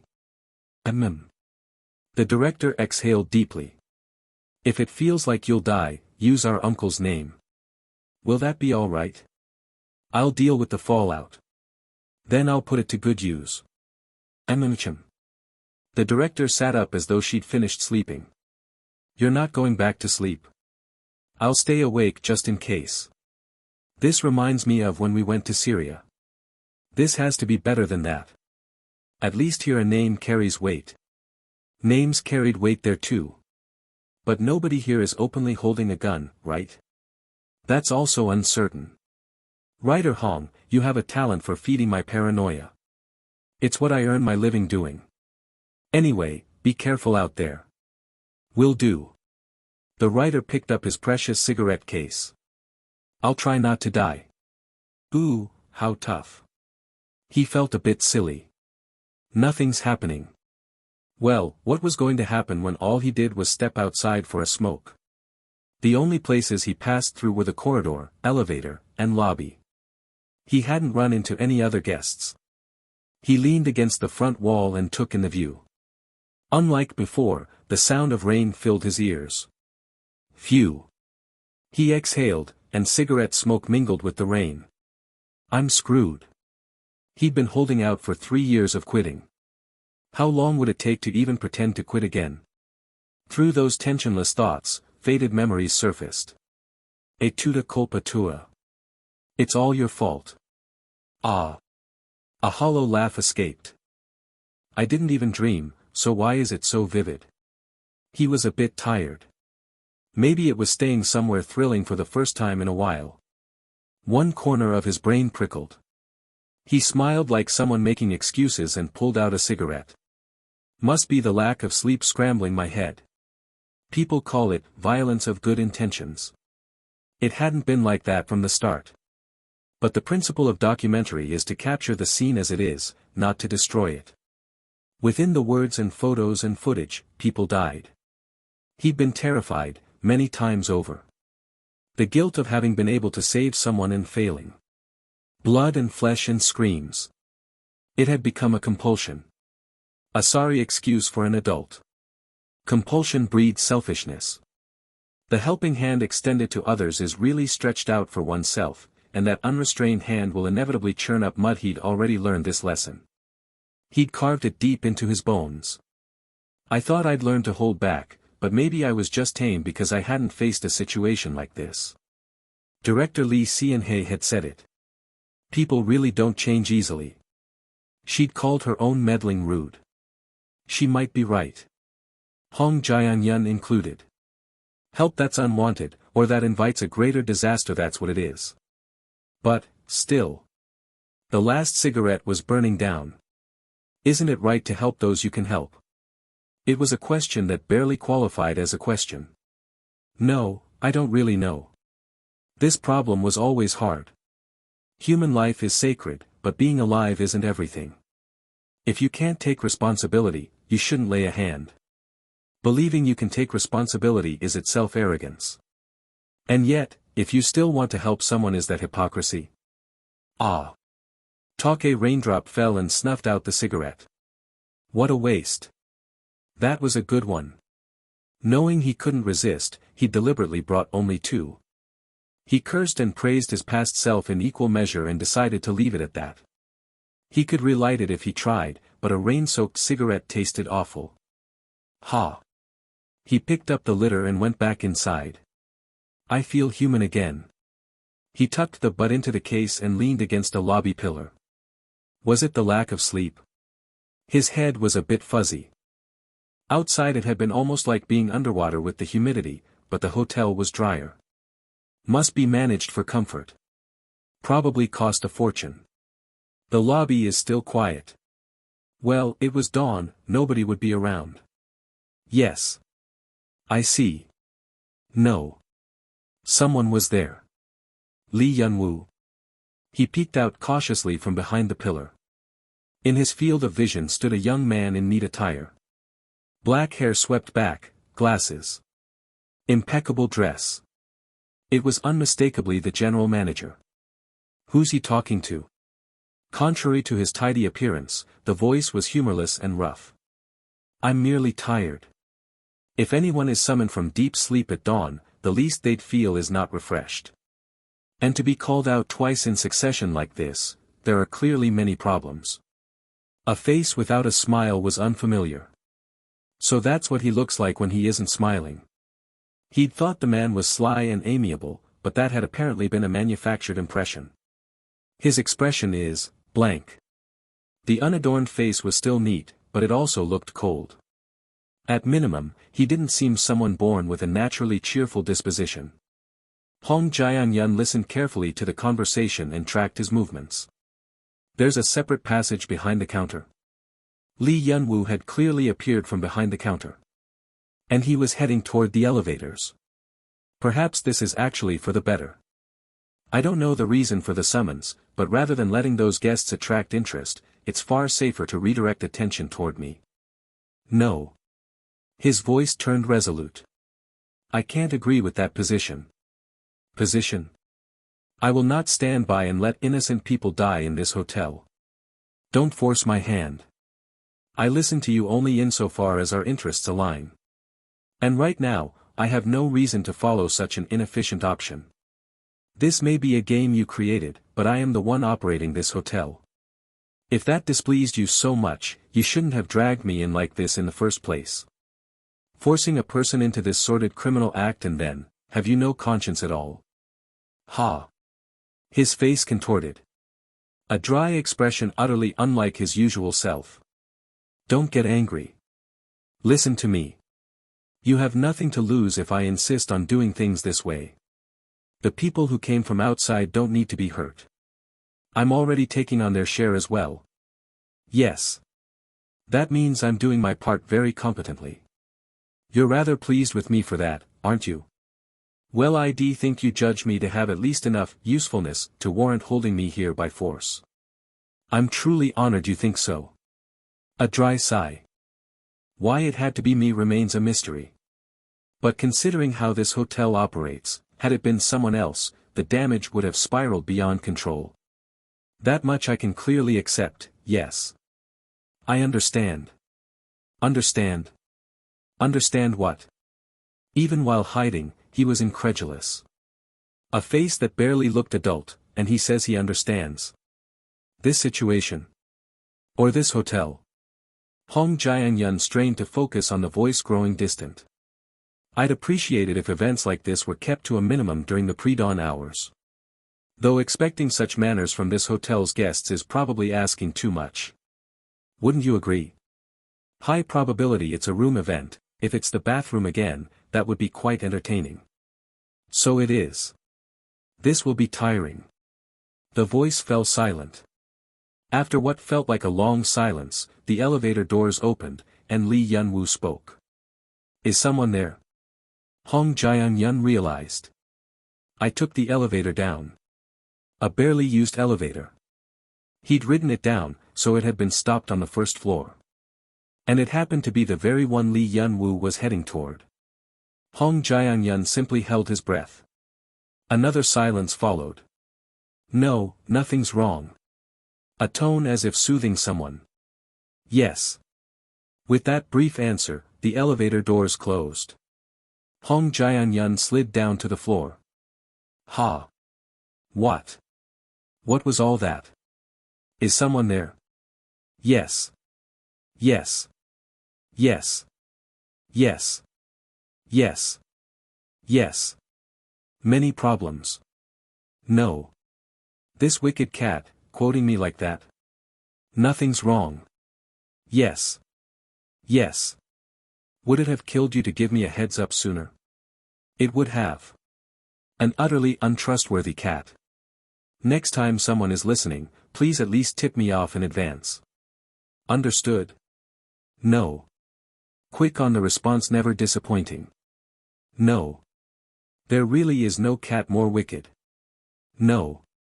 Riding the elevator up to the 7th floor, Lee Yun-woo kneaded Coco's cheeks. The cat didn't resist and enjoyed the rough handling. An absolutely detestable and impudent cat. Did I say anything strange? He combed through his memory, but nothing stood out. At worst, my image and this hotel's image took a joint nosedive. That level of remark wouldn't reveal the hotel's truth, but it was genuinely embarrassing and infuriating. At this point, he'd be grateful if the other party simply didn't think of him as a modern-day slave. They probably see it as significant human rights abuse, and I can't exactly explain that it's actually a game. Game or not, once it became reality, it was a serious crime. Hadn't Lee Yun-woo himself worried about that at the beginning? It was only not threatening because he knew the game and had a character's body. Above all, grabbing a stranger and explaining my situation with talk of game data and whatnot, that's already not a normal scenario. Even if I tried, I wouldn't know where to begin. He'd probably come across as an otaku. Not a pleasant experience for either party. Best to keep the truth hidden. I've just sold my self-respect and dignity at quite the bargain price. Yes. If writer Hong Jianyun discovers the true nature of the other guests on top of this, my image will degrade to a point beyond return. The thought alone is dreadful. The list of images he had to abandon grew with time. At this point, any hope that this place looks like an ordinary hotel was doomed from the start. Lee Yun-woo was not a stupid person. He hadn't ruined things to this degree. Coming this far and still hoping to appear mentally and physically sound seemed too shameless. Forget it. Just accept that narrative. It was far more realistic and convincing. By now, even if he told the truth, they'd probably think, the poor thing's been through so much he's lost his mind.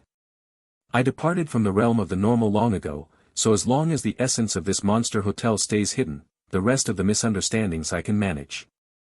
This was the kind of thing that inevitably got discovered, but he would not let it. Lee Yun-woo fully intended to grit his teeth and endure. He stepped off on the 7th floor. Ah, really? If only you hadn't summoned me in the first place. Calm down. The incident had happened, and he had to clean it up. If his blood pressure spiked, he could die. Besides, he'd become far more fragile than before, softer than silken tofu. He had to be careful. Good morning, sir. The call bell rang, so I've come to check. Maybe he should buy a master key the moment the tutorial ended. Is there anything I may help you with? The door opened with an eerie creak, and the horror atmosphere was too tiresome to savor. He'd already taken a heavy mental blow. Lee Yun-woo entered the room immediately. And he saw. The drenched one, sunk deep in the bathtub, looked like the corpse of a drowned person. Event, beneath shallow water. Has the bathroom been cursed? Well, once the drenched one had taken up residence, cursed it surely was. He conceded that. But from the perspective of someone roused from sleep, complaints were inevitable. Sir. Li Yunwu approached the bathtub. You really do love water. I'll be frank. I'm not sure I can pull you out right now. At this moment I'm acorn jelly that snaps at the touch of a chopstick. Can you work with that? Of course, the health of a hypocrite is hardly your concern. This is maddening. To pull, or not to pull. The depth of the guest room bathtub has been abnormally distorted. The water churns without end, and the body has sunk. It will never surface again. A cutscene line from the event, beneath shallow water. The intervention condition is the user physically pulling the drenched one out of the bathtub. This, too, was an event where distraction was possible. In exchange for temporarily blocking the bathtub's erosion, penalties followed without exception. A 100% fixed trigger of drowning nightmare. The persistent, vicious hallucination of being submerged in water. On top of that, a sharp decline in lung function and reduced oxygen saturation. A 90% chance of sleep apnea episodes during sleep. And a 30% increase in command error rate due to system anomaly. The worst conditions imaginable, but with luck, a victim transfer flag could be raised. The probability of the user becoming the abduction target instead of the guest would activate. If this flag functioned properly, the human guests would be relatively safe. In exchange, I'll die. He felt nothing at the prospect. Li Yunwu looked at the large hand dangling outside the bathtub. He patted it, and sank into thought again. If pulmonary edema stacks on top of this, there's no way my current organs will hold. In the main game there would at least be recovery items, but during the tutorial that's too much to hope for. A death sentence, in other words. No, if I'm lucky, I might not die. Dangerous all the same. But what if he ignored it? The drenched one permanently claims this room as its habitat. An irrecoverable stamina penalty and ongoing room equipment malfunctions. In other words, the health bar shrinks, and room 703 has to be abandoned. In that case, it gets designated as a no-entry room. Horror games are full of those, aren't they? The room the staff warn you never to enter. It would transform into that quintessential sort of room. That's a bit much. He stopped patting the hand. Perhaps it was his imagination, but the corpse's hand seemed to flinch. Li Yunwu gazed at it quietly, then spoke. I consider this quite unfair. I'm still adjusting to this unfamiliar order, yet our monster guests have already perfectly internalized this hotel's workings. Thanks to that, I'm reminded of my inadequate knowledge at every turn. The time I spent with you in the bathroom before seems to have been quite to your liking. Triggering events one after another like this, it must mean your interest and attention have been drawn to me. Whether any such emotion truly remains in you, I can't say. He just wished it would leave the fragile human guests alone. Understood. He curved his lips into a hotelier's smile. An old friend is asking to play. I've no reason to refuse. Li Yunwu grasped the cold hand. In game terms, he'd selected the option, take the hand. Perhaps thanks to that, even with a body less durable than an overripe persimmon, he could exert a strong grip. I needn't have worried about my health in the first place. In front of an already sensitive guest, I ended up looking like I was exaggerating. Whether his body had turned to persimmon or pudding, it happened automatically. This level of grip strength shouldn't have been possible for this body. Another perk built into the game system, no doubt. Whether perk was the right word, he wasn't sure. But anyway. Shall I try pulling you out? For the record, the outcome is random. With bad luck, you get dragged into the deep. Ha. Hong Jianyun was currently on the 7th floor. What possessed me to come here? Good question. No, get a grip. This was no time to space out. He needed to either flee this spot or ransack the rooms, one or the other. His heart raced. Tell the director quickly, or do something. No, wait, am I even in a position to act? Am I qualified? Young looking or not, Mr. Yun Woo is this hotel's general manager, a professional. A variable like me showing up might be worse than letting him handle it. Letting him handle that sort of thing. Was that the right thing, as a human being? Surely it wasn't. I don't know. He didn't understand the system this hotel ran on. Acting rashly could trigger an even bigger disaster. So he had to restrain himself. Keep to the line. Then at least no variable enters this hotel. As if a guest could actually kill the general manager. That won't happen. If I butt in and he gets hurt worse or the situation gets more complicated, that'd be an even bigger disaster. The bewilderment and the disgust.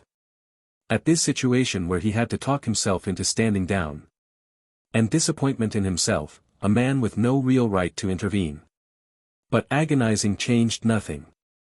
All right. Calm down, for now. I'm not in a rational state. Maybe it was the old memories surfacing.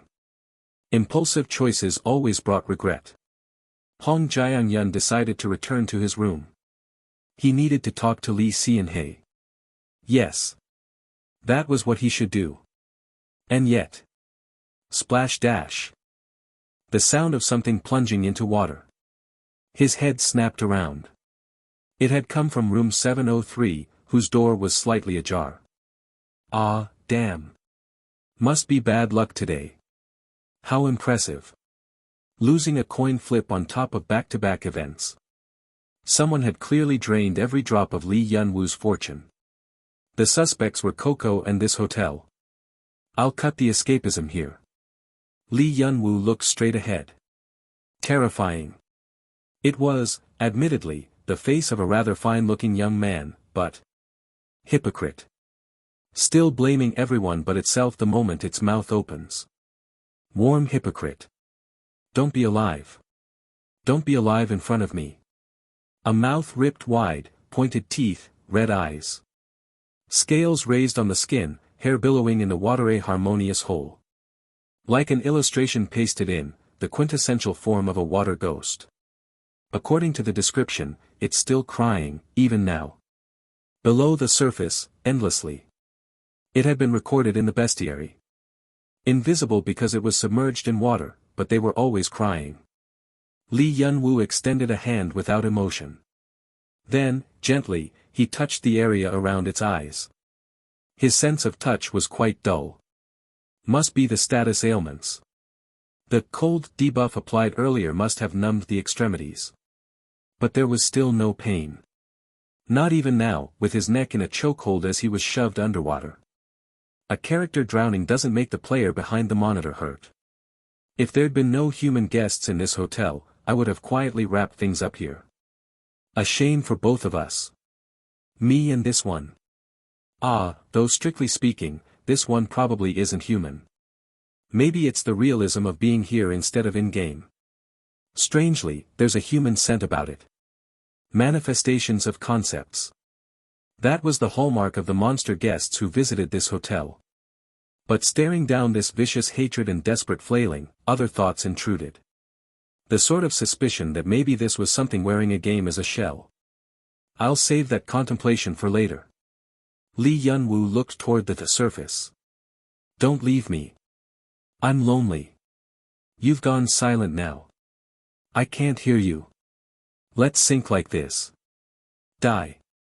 Don't be alive. I'm lonely. It mustn't be too warm. I'm lonely. HM.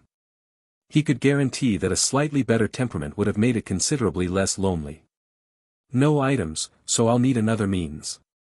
What to try? One of the downsides of the tutorial bug.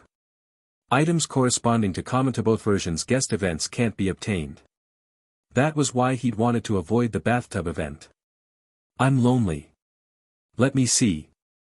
What did one do in situations like this? Without items, a 99% chance of death. Flipped around, that meant the system hadn't locked death in at 100%. If there was even a 1% opening, well, not bad terms. I have a cheat that lets me not die. How glad he was to have learned blood magic. At this point it was better to feign death. The cold hand around his throat. He could feel sharp nails digging into his skin. He released the grip of the hand that had been holding on. In game terms, he'd chosen this option. Use item. Resist. Give up. All yours, eat up. The floor-to-ceiling window of a 21st floor room. As expected, I can't see from this side. Too much time had passed. Lee Xianhei knew Hong Jianyun's habits. The cigarette case he'd taken looked light. 3 at most, yet he showed no sign of returning. An ominous thought crept in. He didn't go to the 7th floor, did he? Lee Xianhei threw on a jacket. Hong Jianyun, who had been standing outside room 703 for what felt like ages. He heard the sounds of struggle and splashing. He heard the heavy sound of something being fully submerged. And then every noise going still, he heard all of it. His trembling hand hovered near the room's door handle. But in the end, Hong Jianyun chose to leave. Ugh. He backed away from the door, stumbling. There's a reason the 7th floor was called dangerous. He could see why it was dangerous, but something worse might lurk beyond. He kept thinking the same thing. Li Yunwu was a professional. He knew far more about this hotel than Hong Jianyun ever could. That meant the probability of Hong Jianyun causing an incident was far greater than the probability of Li Yunwu dying. Hong Jianyun moved his feet toward the elevator silently, but as fast as he could manage. I'll tell the director. If I explain the situation, she'll make a better judgment than I can right now. Right, maybe we really do call her family, or. Li Yunwu needed help. That was the right thing. But the help he needed was certainly not Hong Jianyun's. So a different solution had to be found quickly. He admitted to himself that he was in a state of panic. This wouldn't do. I'm no help right now. The director should still be awake. And that was when. Creak dash. Squelch, squelch. Waterlogged footsteps. His breath seized. Hong Jianyun turned around. Ah! A towering man, drenched to the bone, was standing there with a knife. A kitchen knife? Why is he holding a knife? For what purpose? Hong Jianyun found himself examining the blade first. To check for blood. Fortunately, no blood was visible. Of course, it could have been wiped. Nothing was certain. He stepped back. The figure took one step forward. Through the tangled hair, those eyes and lips were visible. It's smiling. Bloodshot, scarlet eyes. Lips soaked in amusement. So why? Li Xianhei teased Hong Jianyun for being timid. But Hong Jianyun always felt it was unfair. He had perfectly ordinary sensibilities. Gunshot startled him, blood frightened him, too many bugs made him scream. Just that much. So he wasn't a coward. He was simply ordinary, except. When cornered, he lost all reason. What are you doing? Hong Jianyun valued his own life a reasonable amount. Had he valued it a great deal, he wouldn't have spent his bright 20s following Li Xianhei around doing that sort of thing. What were you doing in there? Why the knife? What was that water sound earlier? Are you the one who summoned Mr. Yunwu? Been to a water park? Why do you look so happy? He couldn't not be sarcastic. The other party was too detestable. Is it fun bullying someone who can't even fight back? Must be fun, fuck. Must be so fucking fun. You perverted bastard. He might be lashing out at the wrong person in a fit of panic. But you see what you know. Hong Jianyun had reasoned from the facts, and the one before him had come out carrying a knife. Even if it wasn't the culprit behind Li Yunwu's cognitive impairment, this was simply a lunatic. Say something, won't you? Can't talk. Then I'm sorry about that, but for everything else, I'm not sorry at all. Mind if I call the police? Probably not an option, right? This insane hotel really needs every last staff member hauled away. Why'd you come out with a knife? Going to stab me? Are you? Will you let me off if I grovel? No. Of course not. I've never met someone with eyes rolled back like yours who wasn't a freak. Prove me wrong. You didn't, so I guess I'm right. The figure's face contorted strangely. Roughly a "what the hell is this deranged bug" sort of look. Contempt, annoyance, and irritation rolled into one. The excitement and thrill had died down. No. That made it even more infuriating. Then why were you so elated a moment ago? And the answer was already there. Those red marks caught under the nails, and the stain on the lips. Oh, you really are a sick bastard, aren't you? Sorry, no I'm not, you psycho. He'd assumed the lips were just split. But why was there blood on them without a wound? And why were those teeth so red? Hong Jianyun's face went from white to blue. Don't tell me this lunatic. Correct in a sense, but slightly off. A monster eating a human the way humans eat animals wasn't all that extraordinary. At least not in fiction. The problem was that this was both a game and reality. And Hong Jianyun didn't even know it had been a game. Didn't know the other party wasn't human. Which meant a truly, unspeakably horrifying hypothesis had just formed in his mind. 119. Why the hell is there no signal again? I really want to cry, the blood smell is insane. Shit, even on raw physical terms I lose. I should have just come out with the director. What kind of glory was I chasing, being alone in this psycho hotel? What do you eat to grow that big? Your hand is the size of my face. Jealous? Wait, please tell me it's not actually what I think you've been eating. Please say no. Fuck, why does it feel like I can hear a "please no" from somewhere else too, for the love of God? Go ahead, kill me. Go ahead and try. You think I haven't been stabbed before? You think you're the only one who can bite? I've got hands, feet, and teeth too. Let's all die together. And director Lee Sean-hae, arriving on the 7th floor just then, heard her colleague's declaration of mutual annihilation from inside the elevator. What? What was all this? She was tracing the exact same question Hong Jianyun had held in the lobby. Lee Sean-hae sometimes teased Hong Jianyun for being a coward. The reason was nothing grand. He trembled and quaked until his temper got the better of him, at which point he erupted just like a small dog. Lee Sean-hae found this rather pitiable. At least small dogs are cute. And Hong Jianyun was not cute. The odds of his opponent letting it slide were low. He must have known that himself, yet he couldn't fix it. If that wasn't a coward, what was? And so came the fateful three-way standoff. Director Lee Sean-hae called out to Hong Jianyun. Writer Hong. When did you get here? Sorry, should I shut up? Let me think about it for a second. The thing was, Hong Jianyun normally held himself in check.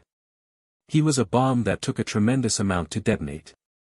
He does try to keep his wits about him, in his own way. As long as his life and someone else's aren't being threatened at the same time. Even if that state isn't what you'd objectively call rational, still. Director Lee Sean-hae looked at the figure they were facing off against. The massive frame. The menacing knife. Water dripping steadily from the clothes. And the open door of room 703. Should I shut up? Yeah, please. Good boy. Hong Jianyun's fury was probably justified. But the world doesn't run on justice. The saying about fists being closer than the law exists for a reason. In the director's assessment, even 2-on-1 against the room 703 guest, they'd lose. Isn't there a staff call bell or something around here? Given she hadn't spotted one exploring the 21st floor corridor, it was unlikely to be here either. A hollow laugh escaped on its own. Wow, this is actually terrifying. Lee Sean-hae realized afresh how much care Lee Yunwoo had taken. Hadn't he assigned them to the floor farthest from the 7th? But here, there was no one to call for help. Clack dash. Lee Sean-hae extended her collapsible baton and stepped forward. Jiang Yun, over here. Yes. When your life looks like it's hanging by a thread, you could at least hold back instead of charging in the other direction. Thanks to you, my heart nearly dropped out too. I have no excuse. Director Lee Xianhe stepped in front of Hong Jianyun. However, it looked to the other party, she needed to block this enraged chihuahua from lunging out. Hello there, sir. My goodness, what a lovely dawn. Please ignore what's in my hand. What you're holding looked so menacing it gave me a fright. Oh, how scary. No answer. You must be the shy type. Not even looking this way. The figure's gaze was locked on Hong Jianyun. Ah. He'd apparently raised quite the hell in front of it. Awkward. I'd planned to draw its attention and tell him to go get help from the staff, but, in a situation like this, the staff probably wouldn't cooperate willingly either. She'd confirmed on her way down that the signal was dead again. But if it was the hotel's doing, it might work farther from the building. For that, one of us would need to get out. Leaving Hong Jianyun behind was unreliable given his behavior, and sending him away was impossible when the room 703 guest's eyes wouldn't leave him. Jianyun, try one step back. All right. And then. Oh boy. The figure also took one step forward. Hey, don't move, don't move. I'm trying. Even if the director tells me to run, I'm staying right here. No need to rush headlong into death. But then, what could they do? Staff summons is off the table. Phone signal's dead, given the physical build, running is tough too. No, wait, we're the ones closer to the elevator. If I time it right, it might be possible. The speed of the elevator doors closing. The distance between them and the room 703 guest. She estimated the dangerous figure's physical capabilities. But it would be a difficult gamble. Or we could maintain this standoff and wait for the staff to sense something's wrong. Given my family, they wouldn't let me die or get badly hurt here. She was in the middle of forecasting worst-case futures when. Suddenly, silence descended. Ting. A small bell sounded. Is that? Ting. Ting. Ting. Oh dash. The moment the clear sound cut off, staff poured out from the elevator and emergency stairwell. Wait. What? Hands clasped politely, smiling faces. Postures as unruffled as refined dolls, as though the line between humanity and the uncanny had collapsed. Wearing mechanical smiles, they blocked the path in front of Lee Xianhe and Hong Jianyun. Two more staff stood behind the room 703 guest. Behind them, the rest moved into position. What is dash? The large man's gaze turned toward the open guest room. A pale hand emerged from beyond the door. Ah! The staff's hands moved. One slid clean cotton gloves onto those dripping hands. Another reverently took the small bell he'd been holding. Yet another layered a fresh suit over his crumpled shirt. And the last staff member placed a white cloth against his neck. Red blood bloomed across the stark white fabric in an instant. Well. Sweeping back his wet hair, putting on a dry pair of glasses. A busy dawn. The general manager smiled with a radiance that bordered on the unreal. The white cloth pressed to his neck soaked through ceaselessly with red, water still dripping from beneath his new suit, yet his voice held not a tremor. First, I must offer an apology to everyone gathered here. To have allowed such a disturbance at a hotel where guests should rest in comfort, it was a tremendous discourtesy. That our valued guests were subjected to discomfort is entirely the fault of myself, the general manager. If you would grant me the chance to make amends, I could ask for nothing more. Soundless, composed steps. He slipped naturally between the facing parties. Moments later, Li Yunwu stood looking up at the equally drenched, towering man. Would you understand?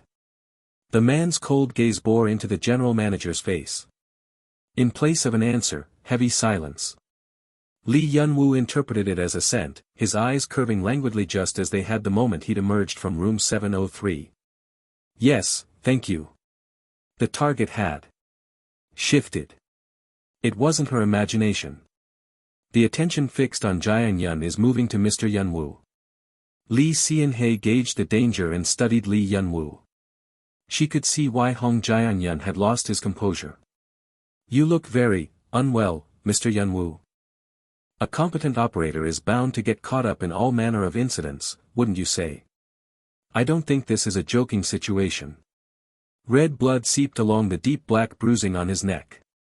Hidden behind the staff's backs, it wasn't easy to see, but he was still desperately pressing down on the wound between his neck and clavicle. She could even make out the faint trembling of hands that wouldn't hold their strength. No, that's not all. In the droplets falling at Lee Yunwoo's feet, vivid red was blending in. Are you hurt? I wonder if you'd believe me if I said no. Of course I would, coming from our kind general manager. Then I have no choice but to tell you I'm not hurt. He spoke while still looking at the room 703 guest. Sir. A voice lowered to a whisper. This is not your room. It was the kind of refined composure that only someone who had repeated the same thing tens, hundreds of times could produce. If you wish, I can personally escort you back. Is there any room service you desire? Or perhaps an item you require? Our hotel is prepared to provide everything a guest might request. However, sir. A voice so steady it seemed light. This is not your room. But it was resolute. It was brainwashing cloaked in courtesy, an irresistible suggestion, an absolute command issued by this hotel to a mere lodger. At least, that was how it sounded to Lee Xianhei's ears.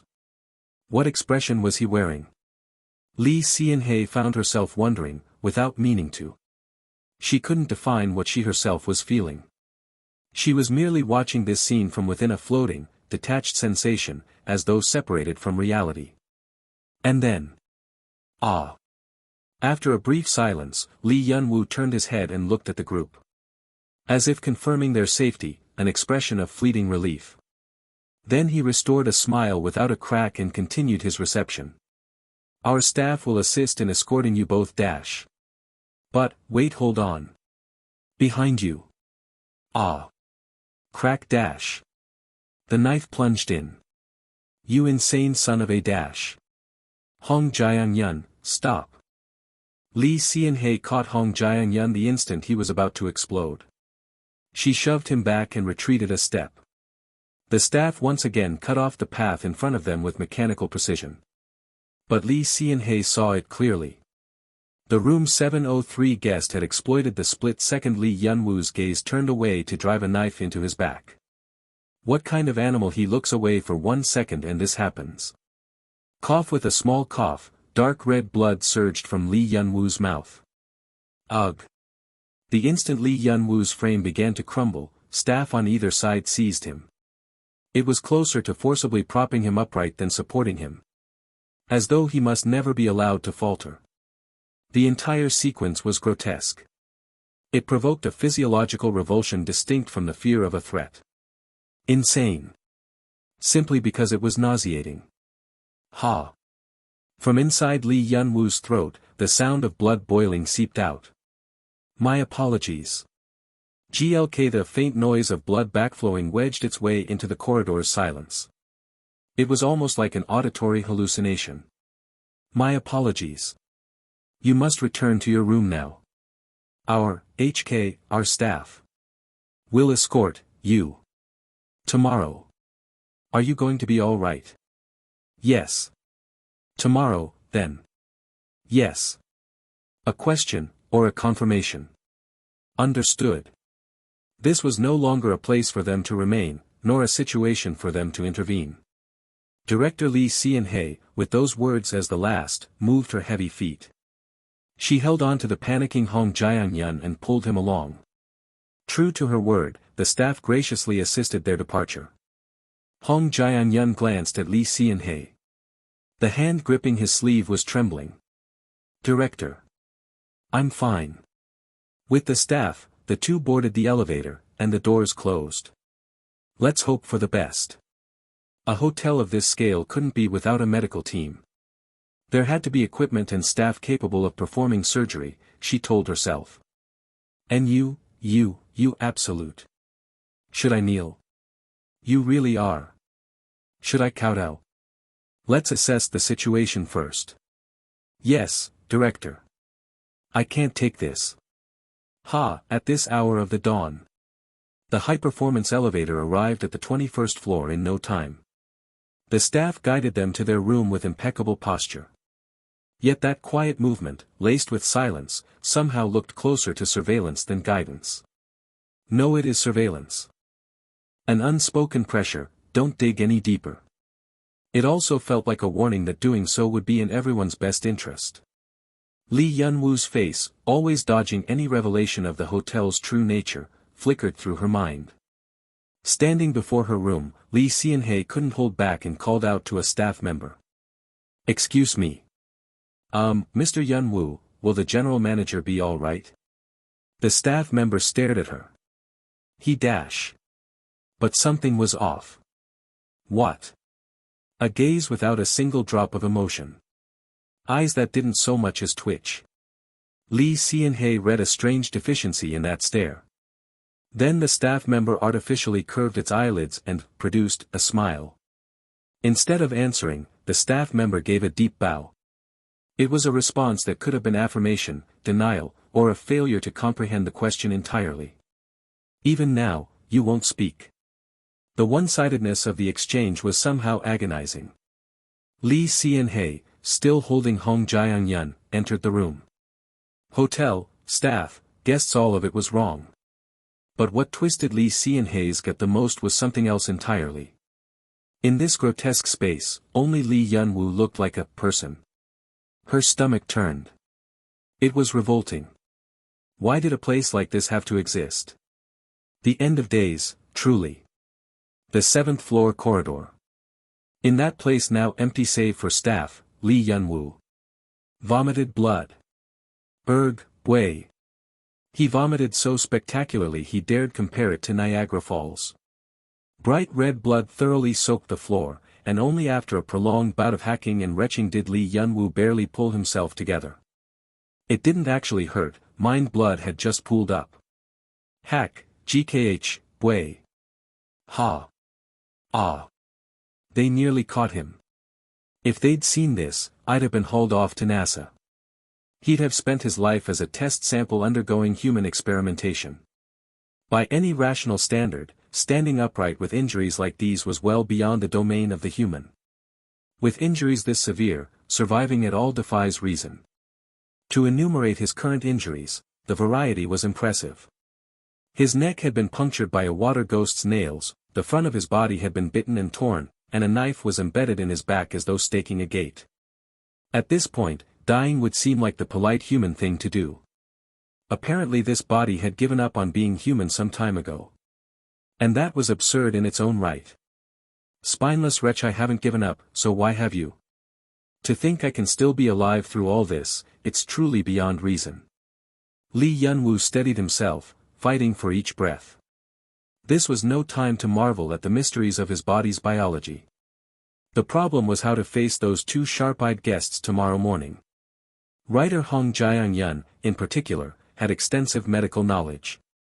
The neck wound and bite marks could be covered well enough to go unseen, but the problem was the penalty inflicted by the drenched one. I'd accounted for it, but, had I known the penalty would trigger this immediately, I'd have sent the guests upstairs in a hurry. Thanks to that, things got quite harrowing. It was the same situation as in the lobby before. When a human guest's path overlapped with the drenched one's, it initiated pursuit. It wouldn't charge at the two human guests with a knife the way they feared, but pursuit was a serious threat. All Lee Yun-woo had done was perform a distraction, just as before. The situation was far more direct than in the lobby, but the penalty is the same. Elevated nighttime nightmare frequency. Hypothermia. Attack from distraction. Injury. And hemorrhaging. This time, of all places, the back. Last time it was the hands. He was a bit displeased about that. Writer Hong Jae-yun won't think it strange, will he? The neck could be passed off as a scratch. Blame it on the bruising playing tricks on the eye. The area between the neck and clavicle could be reframed as a stab rather than a bite. But being run clean through the back is hard to explain away. Humans aren't as sturdy as fictional characters. Normally, a stab to the back is life-threatening. Too many vital organs. Left medial scapular region. Intercostal penetration. Looks like around the 6th intercostal space. I sense the intercostal muscles have been severed. What a colorful day. Pleural damage was a given, so at minimum mild pneumothorax should be factored in. Had the blade reached the lung parenchyma, hemoptysis would have followed, along with severe respiratory distress. Given that I can still speak, it's not that severe. No, maybe it is. For a normal human, forget conversation, stringing a sentence together without gasping for air should have been impossible. That's how it should have been. First injuries, and now I have to act out pain on top of it. Yes. How tiresome. The general manager's workload is excessive. His body being in tatters was a fact. But this was, ultimately, a game character's body. Similar to a human's, but different. What this meant was, the physiological symptoms that should accompany injury were also, for the most part, not reflected. At this point, it might be more accurate to call this body a blood bag mimicking a human rather than an actual human body. Why does it feel like, the more time passes, I'm drifting not just past human rights violations but away from the concept of human rights itself? The blood he'd just vomited was because of that. Currently, close to half of his muscles and organs had been replaced with blood. A consequence of trying to compensate for being half-eaten during the drenched one's bathtub event. Still, a stab this deep isn't instant death. There was hope. Even writer Hong Jian-yun won't think it that strange. He seemed to be in a state of panic. If it comes down to it, I can claim the writer saw wrong. No matter how extensive his medical knowledge, he wasn't a doctor. He couldn't insist to the bitter end. Seeing my luck this foul, I must have racked up no small debt in a past life. The moment human guests enter, nothing ever slides by quietly. Yes. Which part are you agreeing with? Yes. Then again, even you must find my state beyond words. He picked Coco up. With injuries this severe, how many days does recovery typically take? Days. Yes, I know that much. Overnight recovery is out of the question. Short phrases might be manageable in a day, but to speak and walk properly 5 days at minimum? Yes. I'll need to downplay the injuries. If I call the depth about 2 centimeters and attribute the blood to a split inside the mouth, they shouldn't think it strange if I'm active by this afternoon. Right? Right. Good. Lee Yun-woo turned his gaze toward the staff he'd summoned at dawn. They were diligently wiping blood and water from the corridor. Hard workers, all. He felt deep solidarity and sympathy as a fellow laborer. Pitiful employees who probably couldn't even get the 4 basic insurances. This place is an insane black company. The moment the tutorial ends, I'm overhauling the hotel's welfare. No. I suppose that would be management's position. No. The hotel's structure itself is rotten. With labor conditions like these, what staff member in their right mind would try to endure? At this rate, overwork will kill people before the monster guests do. No. Not people, you say. That's discrimination, Coco. No. Ignored. A truly wicked cat. Oh, Mr. Yun-woo. Yes. And so, the next day. And so, the next day. Lee Seon-hae and Hong Jian-yun could only meet Lee Yun-woo in the late afternoon as the sun hung low. What the F dash? Hong Jian-yun was aghast. No, he shouldn't be out here already. Why are you in the lobby already? Shouldn't you not be here right now? Why wouldn't I be? This is my job. With injuries like that, you should be flat on your back in bed. It seems yesterday's commotion gave the writer quite a scare. It was a minor abrasion, lighter than it looked, so please don't trouble yourself. How can you even say dash? I must apologize for causing confusion through the hotel's negligence. A response so smooth it bordered on brazen. Lee Yun-woo checked the clock, then asked them with courtesy.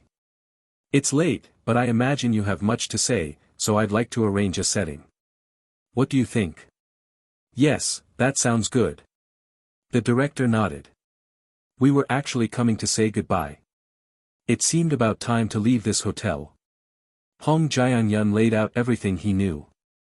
He looked very tired. First was the conversation between Li Yunwu and someone, overheard from behind the lobby pillar. He wasn't smiling. His impression was completely different. For example, that face. He appeared to be an authority figure who could autonomously operate the hotel. But it seemed imposed regardless of his own will, not a voluntary choice. Not a helpless victim. But he was being coerced. There was a clear hierarchy and conflict between him and the person he was speaking with. It looked oddly intimate, but the distrust seemed stronger. For example, his role and authority.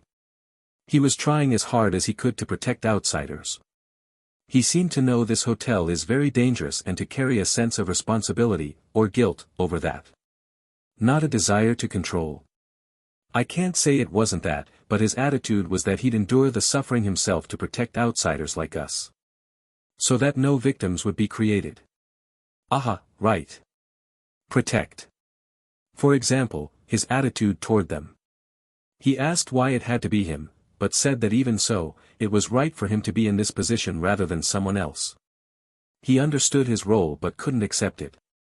Yes, he also said he understood. He went out of his way to say it aloud. Self-persuasion born of resignation. Either way it's similar, isn't it? He already knows this hotel and its system, and he's analyzing from that position. Self-awareness. Self-deprecation. He said, event. It sounded like there are recurring, pattern-based dangers in this hotel. That's outside Mr. Yunwu's control. Can that be included among the rules too? Or is it a danger outside the rules? I'm not sure. He called it, that kind of game, which makes it sound like, some sort of experiment or amusement-based system, but I don't really know the specifics. Oh, game. That gives me chills. And the hotel structure. And when I went to the 7th floor, I heard a loud splash. Like something large falling into water. Go on. It came from room 703. The door was slightly open. There were splashing sounds. Sounds of scraping against the floor tiles, like someone trying not to go under, and banging against the bathtub. Obviously from the bathroom. And eventually, a big splash, and went completely under. It went quiet. The heavy sounds of water from outside room 703. Then I tried to go to the elevator quietly, no footsteps to get the director. But he came out. Holding a knife, and you saw it, his clothes were stained with blood. How would I know who he'd stabbed with that knife? There was no blood on the knife itself. But he'd come out of the bathroom, he could have washed it and brought it out. His eyes were not sane. It didn't look like talking would work. And then, his mouth, there was blood all over his mouth. Blood on the mouth. The inside of his mouth was red. His teeth were bright red, blood caught in them. That's why I thought he might have eaten something. This. Where would I ever see something like this? How could I be expected to stay calm? Blood caught in the teeth. Just drinking or putting your mouth to something won't do that. You have to chew. No, I'm sorry. I'm honestly not sure. I was too panicked, between the near drowning, the injuries, I thought maybe Mr. Yunwu had really died. But he was alive. Yes. Those were the sorts of things they discussed. Lee Hsian-hei just had this thought. If this were a horror movie, we'd already be dead. Yeah. It's always like that, right? A spectacular murder at a mountain hotel, befalling guests lured in by the thrill. A textbook scene from a thriller film. I'm starting to feel guilty. Lee Hsian-hei almost laughed. A self-deprecating mix of guilt and absurdity. Living safe for so long, I must have lost my edge. Has my sense of reality dulled, or have I grown too complacent? Without a single proper preparation, I waltzed around and made a mess of things. She recalled the moment they discovered this hotel, days ago. It's the kind of subject that'd make people like us lose our heads, isn't it? An unreal hotel discovered by accident after getting lost, full of mystery, sounds interesting, doesn't it? A murder hotel in the rainy mountains. Interesting as a movie. But when it becomes real, the ugliness inside shows through plain as day. It can't be reduced to mere curiosity. I wasn't unaware of that. Wasn't this a kind of arrogance, too? I suppose so. It's not dangerous enough to be a problem. Even if it's dangerous, we have experience, we'll be fine. Like always, things will work out this time too. Thoughts like those. Coming face to face with a real hit of dopamine for the first time in ages, I clearly lost my mind. Can you report this somewhere? Like addiction reporting or something. Maybe I should have kept going to therapy. They say addiction isn't about curing, it's about enduring. Cigarettes, drugs, gambling, isn't it all the same? Right, I suppose so. Quit gambling, lived clean for a few years, and the moment the dice were back in my hands, I charged in without thinking. Hearing you put it that way, it's a real ugly look. Very unbecoming of your age. I always think this, but we were never cut out to be paragons. Still as green as ever. I'm past 40 and still think I'm young. This isn't the age where mistakes get forgiven anymore, really. We needed to be far more careful. But if I may make one excuse, I never imagined this hotel's bottom would run this deep. South Korea was, by and large, a country where public order held. Sure, there were places operating in the shadows behind or alongside the authorities. But being a small country, the numbers were comparatively few. That's why I let my guard down. Because she hadn't imagined a structure this vicious and complex. Because she hadn't thought a place like this could have sprung up while no one was watching. Good grief. Fatigue pressed heavy on her shoulders. Self-reproach. If it were a standard illegal cartel, I'd at least pull strings and try something. This is what I hate most. When moneyed people go all in on shady dealings, it's hard to wedge your way in. At least wars and illegal organizations are honest about their desires. The bigger you look there, the more you gain. But a place like this was different. They crouched low and made themselves small. That was the only way to operate long-term, and the longer the operation, the longer the period of gain. Right, go to sleep. What? I said sleep. First, Lee Seon-hae put Hong Jae-yun to bed. How can you say that in this situation? Dash. Shut it. What have you done right to earn the privilege of running your mouth? No. No. Not that I've done much better, but you've been worse. And then. She picked up her phone. Despite it being dawn, just as the sun rose, the other person answered. Yes, uncle. It's been a while. Beyond the full-length window, the mountain was beautiful in the sunlight. Still drizzling, yet it only sparkled. An inexplicable discomfort pressed against her heart. Nothing major. I found a hotel on a trip to Gapyeong.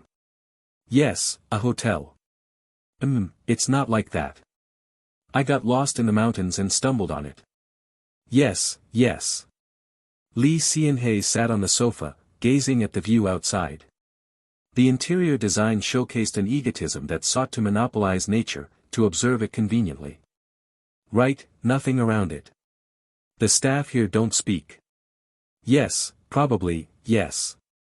The general manager, yes. Looks about 19. The guests are rather strange. Yes, Yes, all of them. The fatigue from sleeplessness came not as drowsiness but as pain.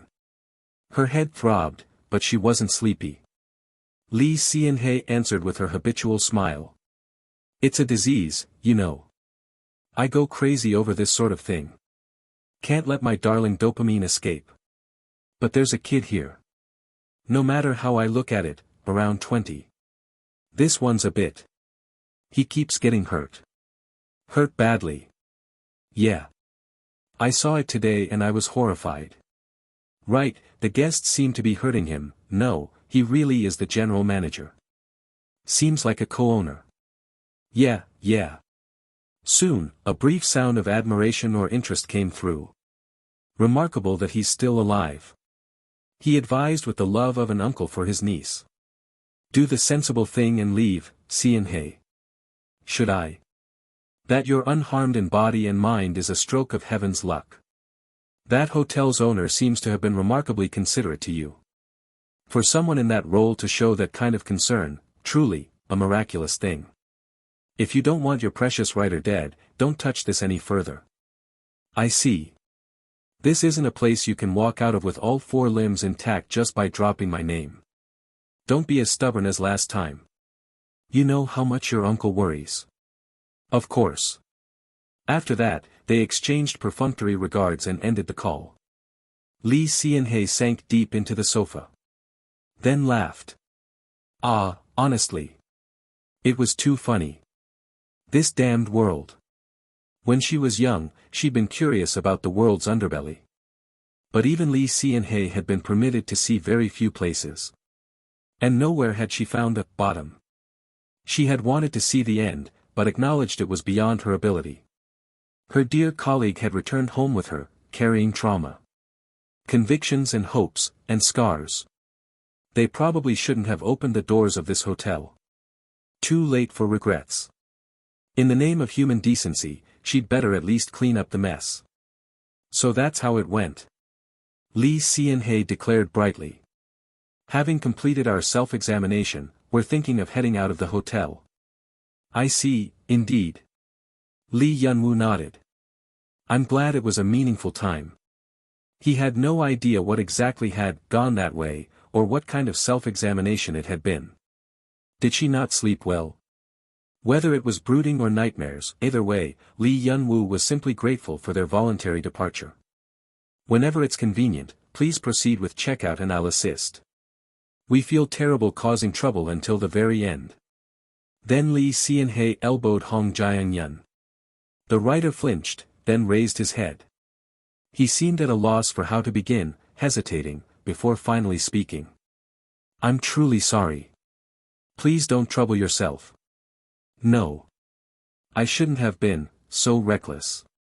That only speaks to the depth of your consideration.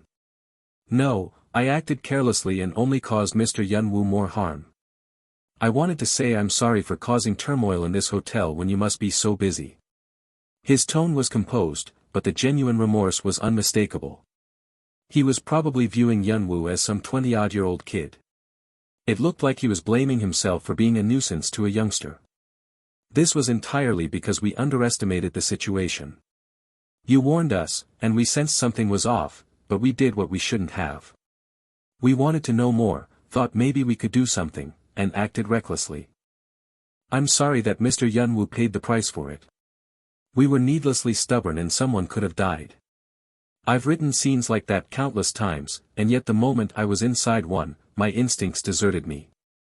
A writer, perhaps. It was clear he'd spent considerable time crafting and agonizing over this apology. Emotionally rich yet cleanly structured. If I hadn't done what I did, you wouldn't have been hurt that badly. I know we were a great burden to you, Mr. Yunwoo. I'm truly sorry. This isn't just a verbal apology, by the way. Lee Hei smiled and held out a business card. Black background, numbers embossed in gold leaf. This is my personal card. I'm currently active as a director, but I have a wide network and there's a lot I can do. If you ever need anything down the line, I'll help with everything I've got. A personal card, what a precious gift. Well. I'm not sure something like this counts as compensation. I'm sorry, it's all we can offer right now. It's more than sufficient compensation. Thank you. Lee Yunwoo examined the card. Firm yet smooth matte material. Numbers embossed with fine gold leaf on its surface. Clearly in a different league from the mass-produced kind you hand out to anyone. A fine card indeed. A strange feeling. Never thought the day would come when he'd hold director Lee Hei's personal business card. I'd thought they were people with no connection to me. Staying too long in an isolated place changes a person. Much of daily life gets severed. Not just one's life, oneself, too. This single palm-sized slip of paper made reality feel even hazier. Wasn't the team leader next to me, Kong, an avid fan of director Lee Sean-hae? A director whose name had come up for the Nobel Prize. That her network was wide was no idle claim. The joke went that she had connections even in the White House. A person famous and capable across many fields. More than I deserve. And it sat uncomfortably. It's come out looking like I extorted them through self-harm. Of course he knew. From his perspective it resembled a game, but for them it was a reality with no bottom and no end. They'll think their meddling put some innocent young man through hardship. My ruined reputation is beyond salvage, but setting aside personal grudges, compensation at this level is perfectly reasonable. It was only Lee Yun-woo who didn't feel entirely right about it. I'll gratefully accept the gift. Oh, I was so worried you'd refuse. One should never refuse a gift given with such heart.